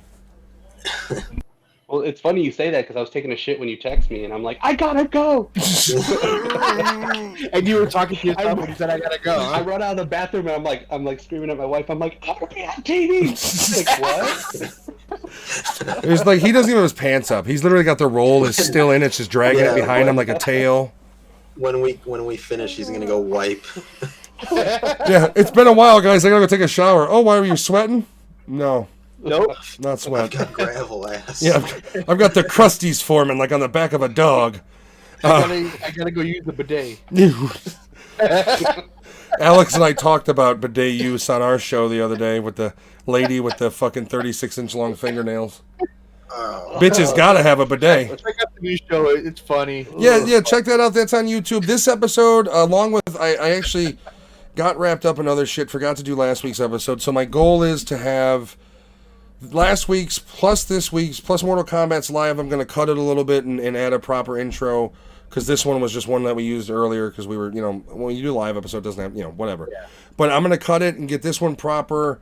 I'm going to get last week's episode out by Monday of next week, as well as the one-off that we have for Night. I'm going to release that to coincide with it because if you like Sub-Zero, this actor, you're going to love Night Comes for Us. That's a great compilation, yeah. Hey, by the way, I want to say I had a lot of fun coming up with that fucking song for our show. For it was like fucking 5 o'clock in the morning. So for the first time, Alex has been able to. Alex has had an image into the magic. Like literally since I've started this thing, I've been making songs in this software, and we were talking because we were supposed to be recording, and it took 3.5 hours for us to even start recording the new show. And then we didn't start until like 3 o'clock in the morning. And so we finish it, and then I'm like, fuck, I'm gonna have to make a song for this tomorrow. So we have an intro song. So I pulled up my software and I literally just start dragging and dropping and putting it. And Alex was kind of like, whoa, like he had this like, this is how you do it. And so we literally went through and like, no, this doesn't fit. Let's try this. And drunk Alex, by the way, went into producer mode. It was drunk Alex, yeah. And I went into producer mode, and him and I came out with this idea, and we kept going back and forth. And whenever I would say something, he actually agreed with me, and I was like, "Oh my god, are you sure?" I was like, I don't disagree with everything Alex says. I mean, him and I argue over certain things because we're both passionate about the opinion. I mean, my opinion is you're just wrong a lot, and so I gotta mention it. Okay. I mean, okay. So we'll put it to a test, Giovanni. We got somebody here. We've got a third party. Let's just one scenario. Now, Giovanni, my point the one time I made was, so have you seen the George Clooney dystopian future movie? Was it not Tomorrowland? Something Sky? Yeah, Midnight Sky. Midnight Sky. Midnight Sky. Okay, yeah. Have you seen it? Did you watch it? Yeah, I did. Okay. Without even talking about the movie, I said that I found it crazy that Alex was willing to give that movie more of a shot than The Expendables.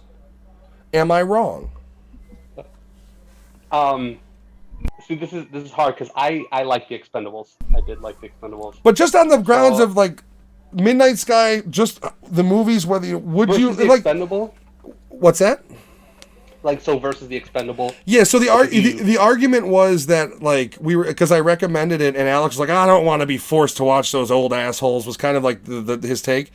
And then I just made the idea of, like, well, you literally, like, were willing to give this depressing dystopian movie more of a shot than Expendables, and to me that was crazy. Now, would you agree, like, let's say you watch both of them, and somebody was like, yeah, no, I haven't seen either, but I'd rather see Midnight Sky. What would your advice to them be?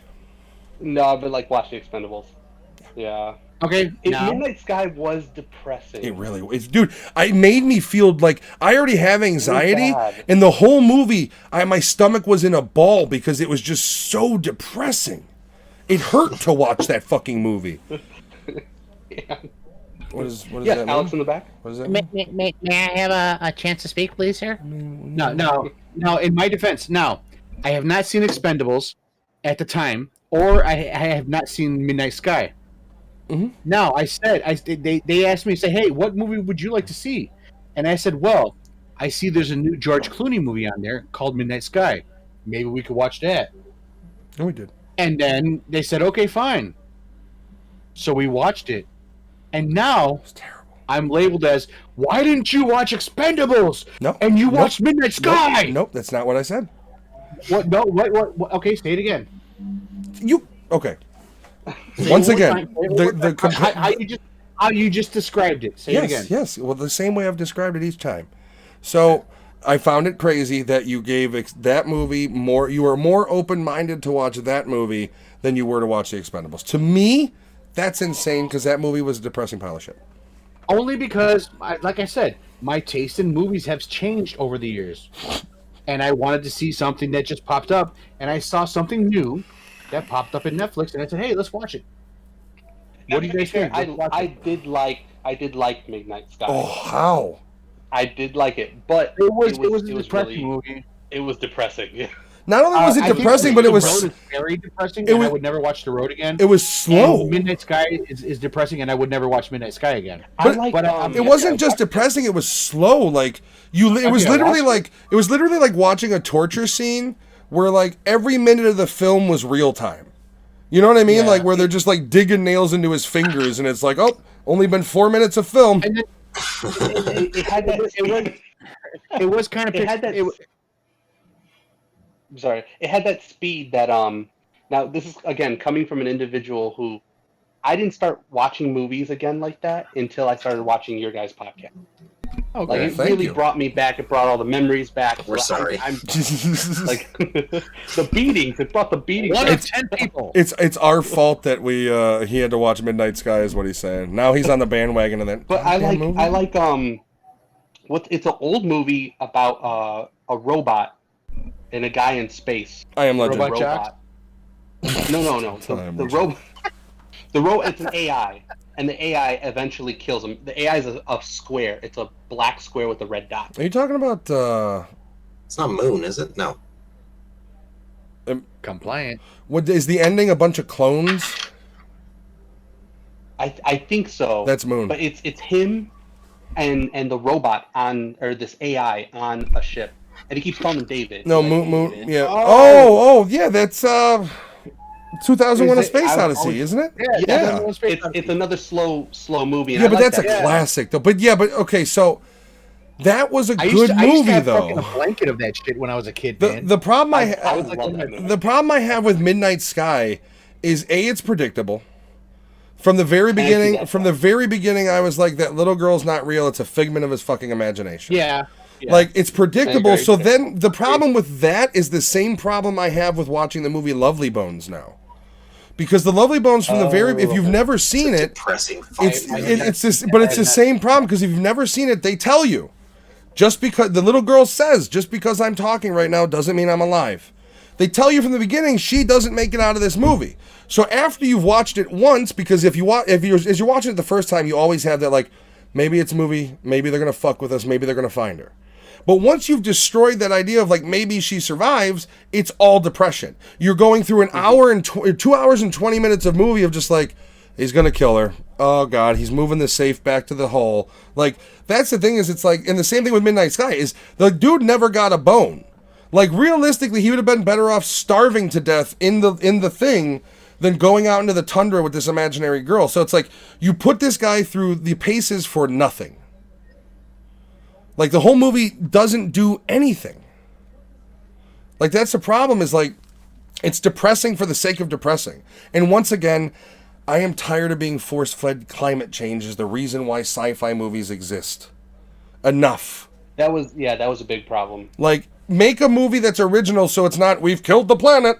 Once again, if you haven't watched Tenet, the entire reasoning for Tenet to happen is because of climate change. It's one line in the movie. Did you watch Tenet, Giovanni? Yeah, that one I did not like Tenet. The one line is the end. Because if you zoned out because you could hear pipes squeaking over the voices, he tells her that, she goes, well, why are they doing this? And he says, well, the rivers ran dry and this happened and we destroyed the earth. One line in that piece of shit movie is all that explains, and it's all about climate change, why the future is trying to kill us. That movie's garbage. I like Christopher Nolan. Tenet's garbage. Yeah. And you had to turn it up so loud to hear any fucking Subtitles. Subtitles. Now you're feeding it to Matt. Hey, no, literally, for one thing, you have the goofy backwards fight scene, which only makes sense at the end of the movie. Michael Caine English sandwich. And then, and literally in the scene, I'm watching it, and I hear the pipes dripping through my surround sound, but I don't hear the vocals. I can't do it right now, but I normally can. I can't do that. It's literally just, it's not even a good sound effect either. I can normally make the sound, but I can't do it It's not even a good sound effect either. It's just Nolan and a microphone. It's like, bloop, bloop, bloop, bloop, bloop. It's cinema. It's good cinema. Okay. It's good cinema. You need to see it in the theater so you can't understand what the fuck they say. So you got to buy it on Blu-ray to put in subtitles on. Like, can you say Michael Caine eating a sandwich? Say it. Oh God. Well, that's right. They did have him in that movie doing that. Say it in the accent. God. When he's like, I will shut up. Shut the fuck up. But what does he say though? He has an actual line in that scene, and it's just like I couldn't understand anything. Yeah, because all it is chewing noises, and his like he's hard enough to fucking hear. Don't shove a goddamn panini in his mouth. Like, why is Michael Caine eating in anything where he has to talk? Like just one second, this turkey bacon club. It's like I get it. It's realistic because he's eating in the restaurant, but you don't need Michael Caine's already muffled vocals because of your shitty audio covered by him eating a fucking turkey sandwich. You don't need the microphone in Michael Caine's mouth while he. Well, you do. It's literally like I burned the forest down, and then he starts eating a fucking sandwich. It's like, come on. Oh, I like Michael Caine. That's the line that you kept saying over and over was from Batman. But that's his best line. It's his best line. From Tenet. You just kept saying the same line from Batman. It's like Michael Caine's like he's eating ice chips while talking. Yeah, essentially. Like in every movie, he's like there's a piece of nicotine gum in his jaw, just like I've got to get my nicotine. But in this movie, it's literally like you have him eating. Like, there was a lot. I mean, there was a lot of things wrong about that movie. If that movie would have stayed, if the first 10 minutes of movie would have been what the rest of the movie was, it'd have been awesome. But instead, you get Michael Caine eating and mumble mouth throughout the fucking movie. We burned the forest down. We burned the forest down. That's a great part of Batman too. Because the problem with Christian Bale was a good Batman a lesson, by the way. Christian Bale was a good Batman, but the problem is he was a terrible Bruce Wayne. Yeah, like he always had that like what look on his face. So Alfred's literally like pouring his heart out, and then he's just like, "What did you do to get that guy?" And he's like, "We burned the forest down." And just like you're literally giving this guy PTSD fucking flashbacks, trying to dig information out of what you should be, how to make you a better Batman. I do love Michael Caine, but somewhere he's eating a turkey bacon club right now. He's gonna come across his desk. This goddamn cocksucker. You know, like why are they talking about me? This like fucking that? fat American. I can't do that same accent, but yeah. All right, we're gonna end it. We've gone longer. This is actually the longest single movie review we've ever done. 3 hours. Longest live show. We have a guest.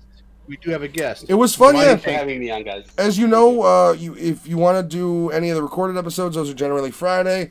Otherwise, our Saturdays are our live episodes, so you're welcome to join any of them. Next week, we'll text you and let we know what we're. You know, all right. I'm gonna throw this out there. Fuck it.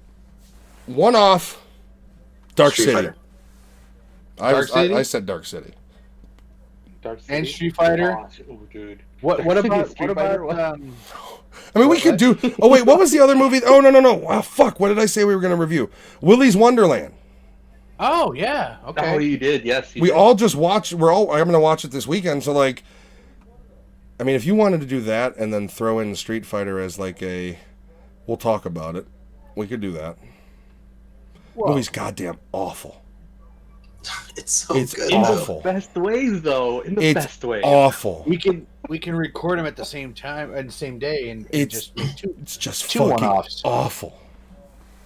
Like, I watched it again after defending it, and then I text Lewis, because Lewis and I have been going on about it for weeks. And I text the group text, and I'm like, I fucking got it, and I know you're asleep. Like, I know it's late. And I'm like, but it's important. And then Alex texts, like, is it important? And then Lewis, as soon as he wakes up, is like, fuck yes, it's important. Like, Lewis got it. Alex is like, oh, God, I'm too busy not sleeping to watch this movie. 12:30 in the morning. I know he's asleep, and I was like, yeah, is it important? I'm an avid board gamer, and I got the Street Fighter board game with dude. like the amiibo miniature pre-painted gorgeous sculpts. Oh, that's awesome. 36 characters. It was, and that's They're what prompted me to beautifully watch the movie painted. again. All right, well, do you own it? Somebody painted them for you? Street Fighter? No, Yeah, they painted them for you? Or Yeah, Yeah, it comes they together with painted it. for me. Yeah, they're it comes fucking like that. huge. Do you own the Okay. movie, Giovanni? I do. I own it on DVD. Okay, I was gonna say, because I can get you the. See, the problem is with doing the Schwarzenegger month, like we all have to be on the same, like the iTunes and Vudu, because I have literally. There's nights where I go into autist mode, and every Schwarzenegger movie I find is bought. Yeah. Like Oh, that's wow. just how I work. Like I will like Yeah. you can ask these guys. There's nights where the Voodoo hasn't had a movie bought in a week, and then they log on and there's 4 that I've purchased. It's bad. I'll make a joke, or Lewis will make a joke, and then all of a sudden, 2 movies pop up on Vudu. I'm bad with it. It's like I don't spend a Yeah. ton of money on things, so it's like if I see a movie I love for $5 on iTunes, I'm buying the fucker. Nice. I mean, but you got a nice collection now. Oh yeah, between Yeah. between iTunes and Vudu, I mean, there's really nothing that I don't have that I care about. There's a couple things like Death to Smoochie, but I haven't found it on sale anywhere. It's like $12. Good movie. What Dreams May Come is one I'm really hoping that really comes good to movie. 4K, because I think the HDR and everything would really blossom, because that movie was like, some scenes are filmed like a fucking oil painting. But yeah, there's a couple movies I don't own that I'm on the hunt for, that like I will eventually break down and just buy them at whatever the full price is, but the hope is always like, I'm gonna fucking get it on sale. Like Death to Smoochie's gonna be on sale for $7 and I'll buy it. That's how I got Freaky. I saw it was on sale for $10 and I was like, we can review Freaky. They're like, what? Oh yeah, it's in the Voodoo. Is that Sass? Yeah. All right, hey Sass, little fucker. Alex, your suggestion you just texted me will be happening. Cool. I'm gonna spam the fuck out of that, and I'm gonna. I can't play. I can't play the theme song though, otherwise we'll get I copyrighted. know. At least that part you can. So cheers to that. That idea. Unless I just But, film me just like ooh ooh ooh ooh ooh ooh ooh ooh ooh. So by the way, if people don't know, I tend to send text messages to people while we're actually doing the show, and I apologize if it becomes meta. You and Jen But do it's that. funny Like that Jen you will guys did text me Mortal too. Kombat. Oh Yeah. dude, I couldn't wait for this movie. The same company that did Street Fighter, the game that I got, is doing a Mortal Kombat miniatures game. Now, are they okay, made? nice. Are they plastic or are they pewter?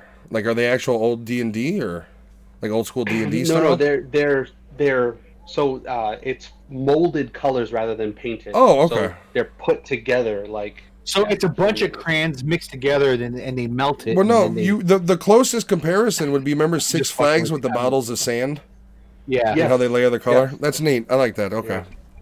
All right, guys, we're going to end it here. Thank you to Giovanni. Thank you for everybody who has watched. From now on, just in case it was a little off-putting to anybody, Twitch streams will be completely, or the game streaming will be completely separate from the YouTube account. I have now hit Correct. affiliate, so I cannot multi-stream on Twitch. However, that means we don't have to worry about Twitch for our show.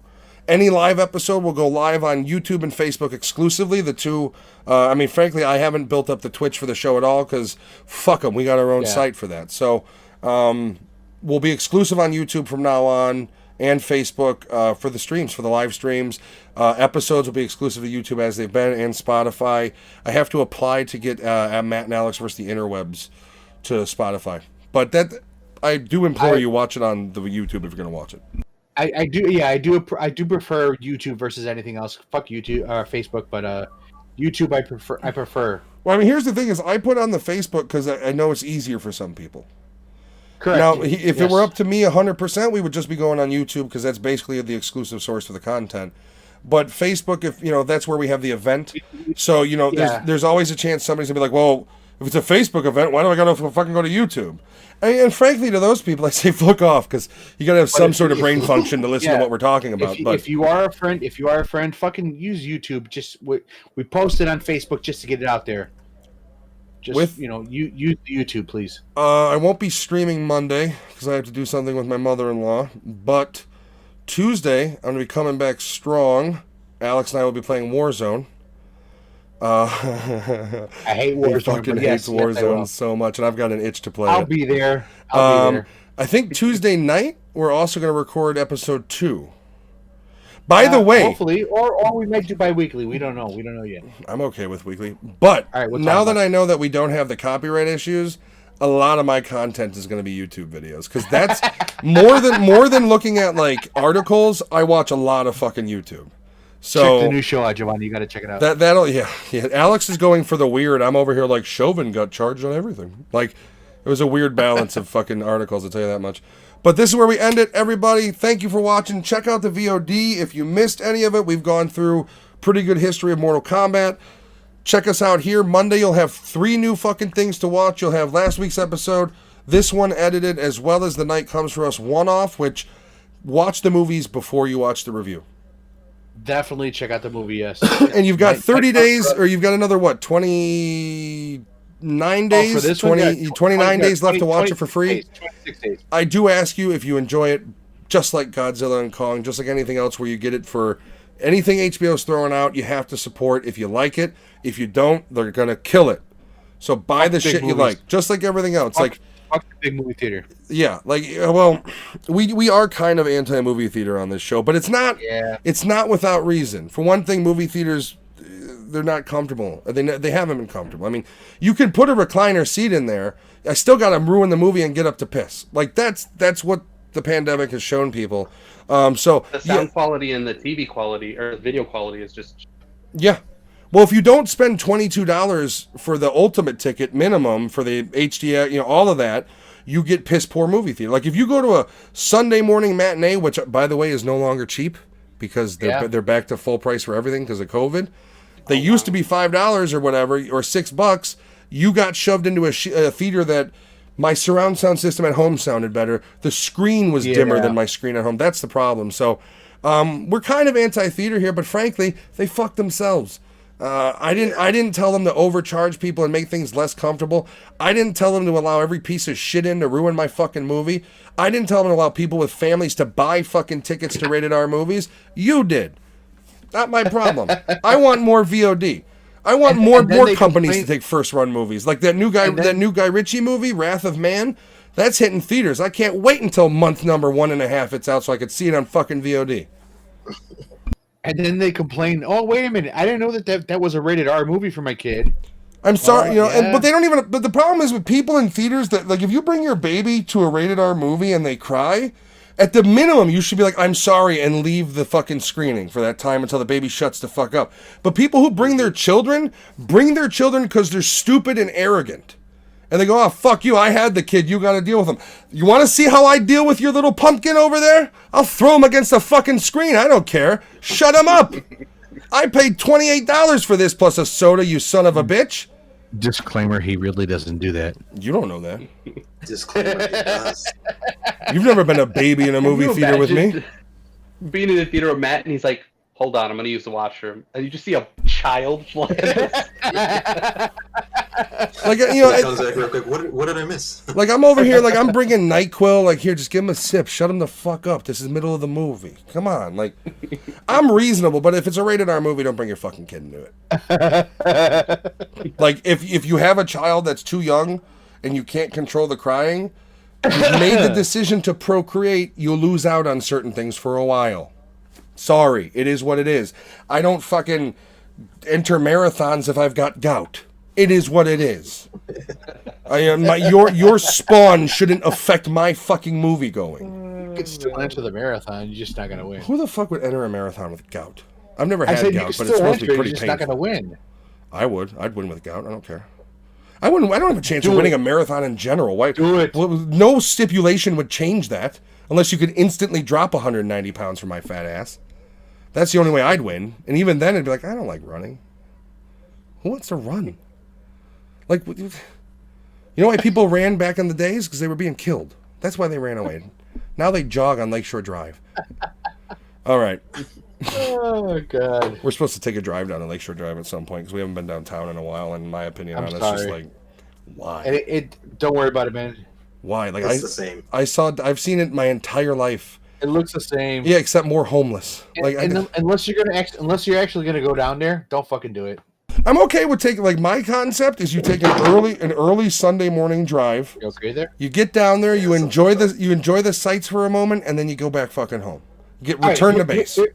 Here's what you do. You go to Fullerton or Diversey. You park your car over there, and you get out and you walk along the lake shore, Yeah. taking the sights, and then go back fucking home. Fuck out. Like I do want to take the dogs to the beach because last year we couldn't because they were straight up Then closed. go to but- Montrose. Go to Montrose. There's a dog beach over there. I know, but Montrose is so fucking far away. And there's a lot of parking though.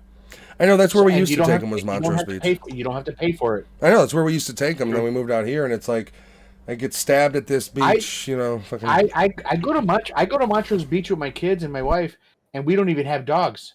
But I go there because there's parking, and we just walk around that area. We don't go into the dog area, but we just walk along. Well, well, if we had a dog, I jump we'd into go the in there, dog but- area on all fours. And I'm like, I'm the alpha motherfucker. I know. So my dog I Just imagine kicking what sand and shit. downtown's like now, though. Dude. Because the homeless has gotten really bad. I work in the airport, Oh. and the homeless people steal people's luggage. And dig through Oh them now. shit! It's mine Kid you now. not. Bye. So are we like how like just for reference? How is it at the airport? How- man? how That's clo- fucking how- nuts. How close are we to the It point couldn't- where we're just flame throwing homeless people like in the movies? Like, Yeah. are we seriously. close? Like, don't It's do that bad. either, people. It's bad. Like, it's really bad. Like, it gets busy. It gets packed. There are waves of it. But the homeless on the train and at the airport is really bad. Well, that they've been trying to Yeah. shoo them like out of the tunnels too. But I mean, what are you gonna do? It's when it's cold out. It's there's only so much you can do. You don't want to fucking have them. Well, now freeze to there's death. more. Like, the Blue Line has suffered So- from more people on the track. So Oh. they're just trying to get Jesus. anywhere, get in these little caves and it's not a suicide thing. They're just trying to build these homes in these little areas that's away from like the public. Yeah. It's just getting in the way of everything. Basically, the homeless are becoming Shredder's clan. Wow. At this point. Yeah. Do you know the anniversary came up like maybe 3 weeks ago about when the fucking lady barreled into the tunnel. Oh, the train. Oh. That Yeah. barreled, yeah. Yeah, I think it was like 3 weeks ago or something. 4 weeks ago. Yep. Yeah, I don't. There's I like went through the airport and I saw the train like just sitting up on the Yeah. stairs. And it was crazy. I was supposed to work that morning and I switched. I think I Wait, switched schedule. What happened? I don't. So one of the conductors fell asleep, and they fucking barreled into the fucking O'Hare. into the Blue Line stop and just jumped the track up the stairs like it was bad. She brought everybody up the escalator. Did she kill anyone? she better have lost her No. job. No. No, she Oh, did. yeah. She did. She got promoted. Right. She's now head of all the routing. Yeah, she's now like I can't sleep no more. So, yeah. So we will see you guys. Crazy. We will see you guys next week. I don't know what movies yet completely. We have a concept. The next live episode will be at the end of May. This one wasn't the 30th because we wanted to do Mortal Kombat, and we don't want to do Mortal Kombat a fucking week later. It came out yesterday, perfect timing. But we'll do the next live episode will be at the end of May. That once again will be Schwarzenegger month. Get ready. We have one more. What's up? Let's do McHale's Navy and that other movie that your wife wants us to watch. I'm okay with Cal's Navy. What's that movie? What's it called? Off the Line or On the something line. like that? Yeah, on the On the line. Line. Let's do those two. See, the problem is that doesn't hurt you because you like those fucking movies. Like you're 100. Like that's the problem. Is like literally in one end it's like these fucking action movies with these old action guys, and then it's like I love 10 Things I Hate About You. Like, don't get me wrong, I like that movie, but like you literally go the extremes where it's like you like. I imagine you like 127 Dresses. No. Okay, good. But you like the kind of the chick flicks more than I do. You know I'm doing it to fuck with you though. I mean, here's the thing: is like you guys are gonna, and that's the thing is like McHale's Navy's not even that bad of a movie, so you're gonna watch it and you're gonna be like, it's actually kind of funny. And then I'm gonna have to fucking sit through On the Line with fucking Lance Bass and Joey fucking Why Fatone. the fuck not? Because it's terrible. Like, what am I reviewing?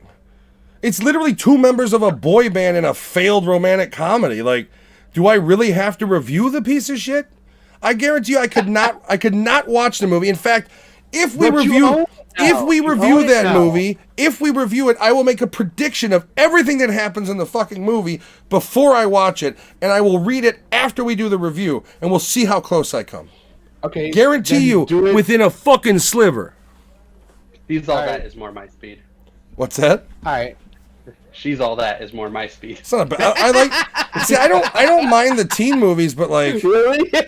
she's all that. Jen loves that movie too. Don't get it started. She's watching. My god. There's gonna be a comment popping kid, up. We can review that. My kid has watched fucking 10 Things I Hate About You. I think 9 times now in the last fucking a week and a half. And I'm like, what the fuck are you doing? I mean, if we did review 10 Things I Hate About You, it'd give me an excuse to watch it in 4K for the first time. Oh god. That's about it. So what do you think? What do you think, Louis? There, besides you petting your cat, Mr. Evil. I don't know why anybody would want to watch. What do I think about what? Hello, Terrible movie decisions? Hello, Kitty. What? Next week, man. What should we do? I don't know. We'll discuss that off air. McHale's Navy at least has Bruce Campbell in it for Louis. Like, that's a minimum. I think I gotta take a piss. All right, guys, we're gonna end the stream. See you. We'll see you Monday with a few episodes. Then we'll see you next Monday with a brand new one, and then after that, we're doing Schwarzenegger. So, buckle up. Giovanni wants to join in at any. He'll let us know. We'll go from there. Thanks again, guys. Thank you. Everybody have a good night. Everybody, bye-bye. Love you.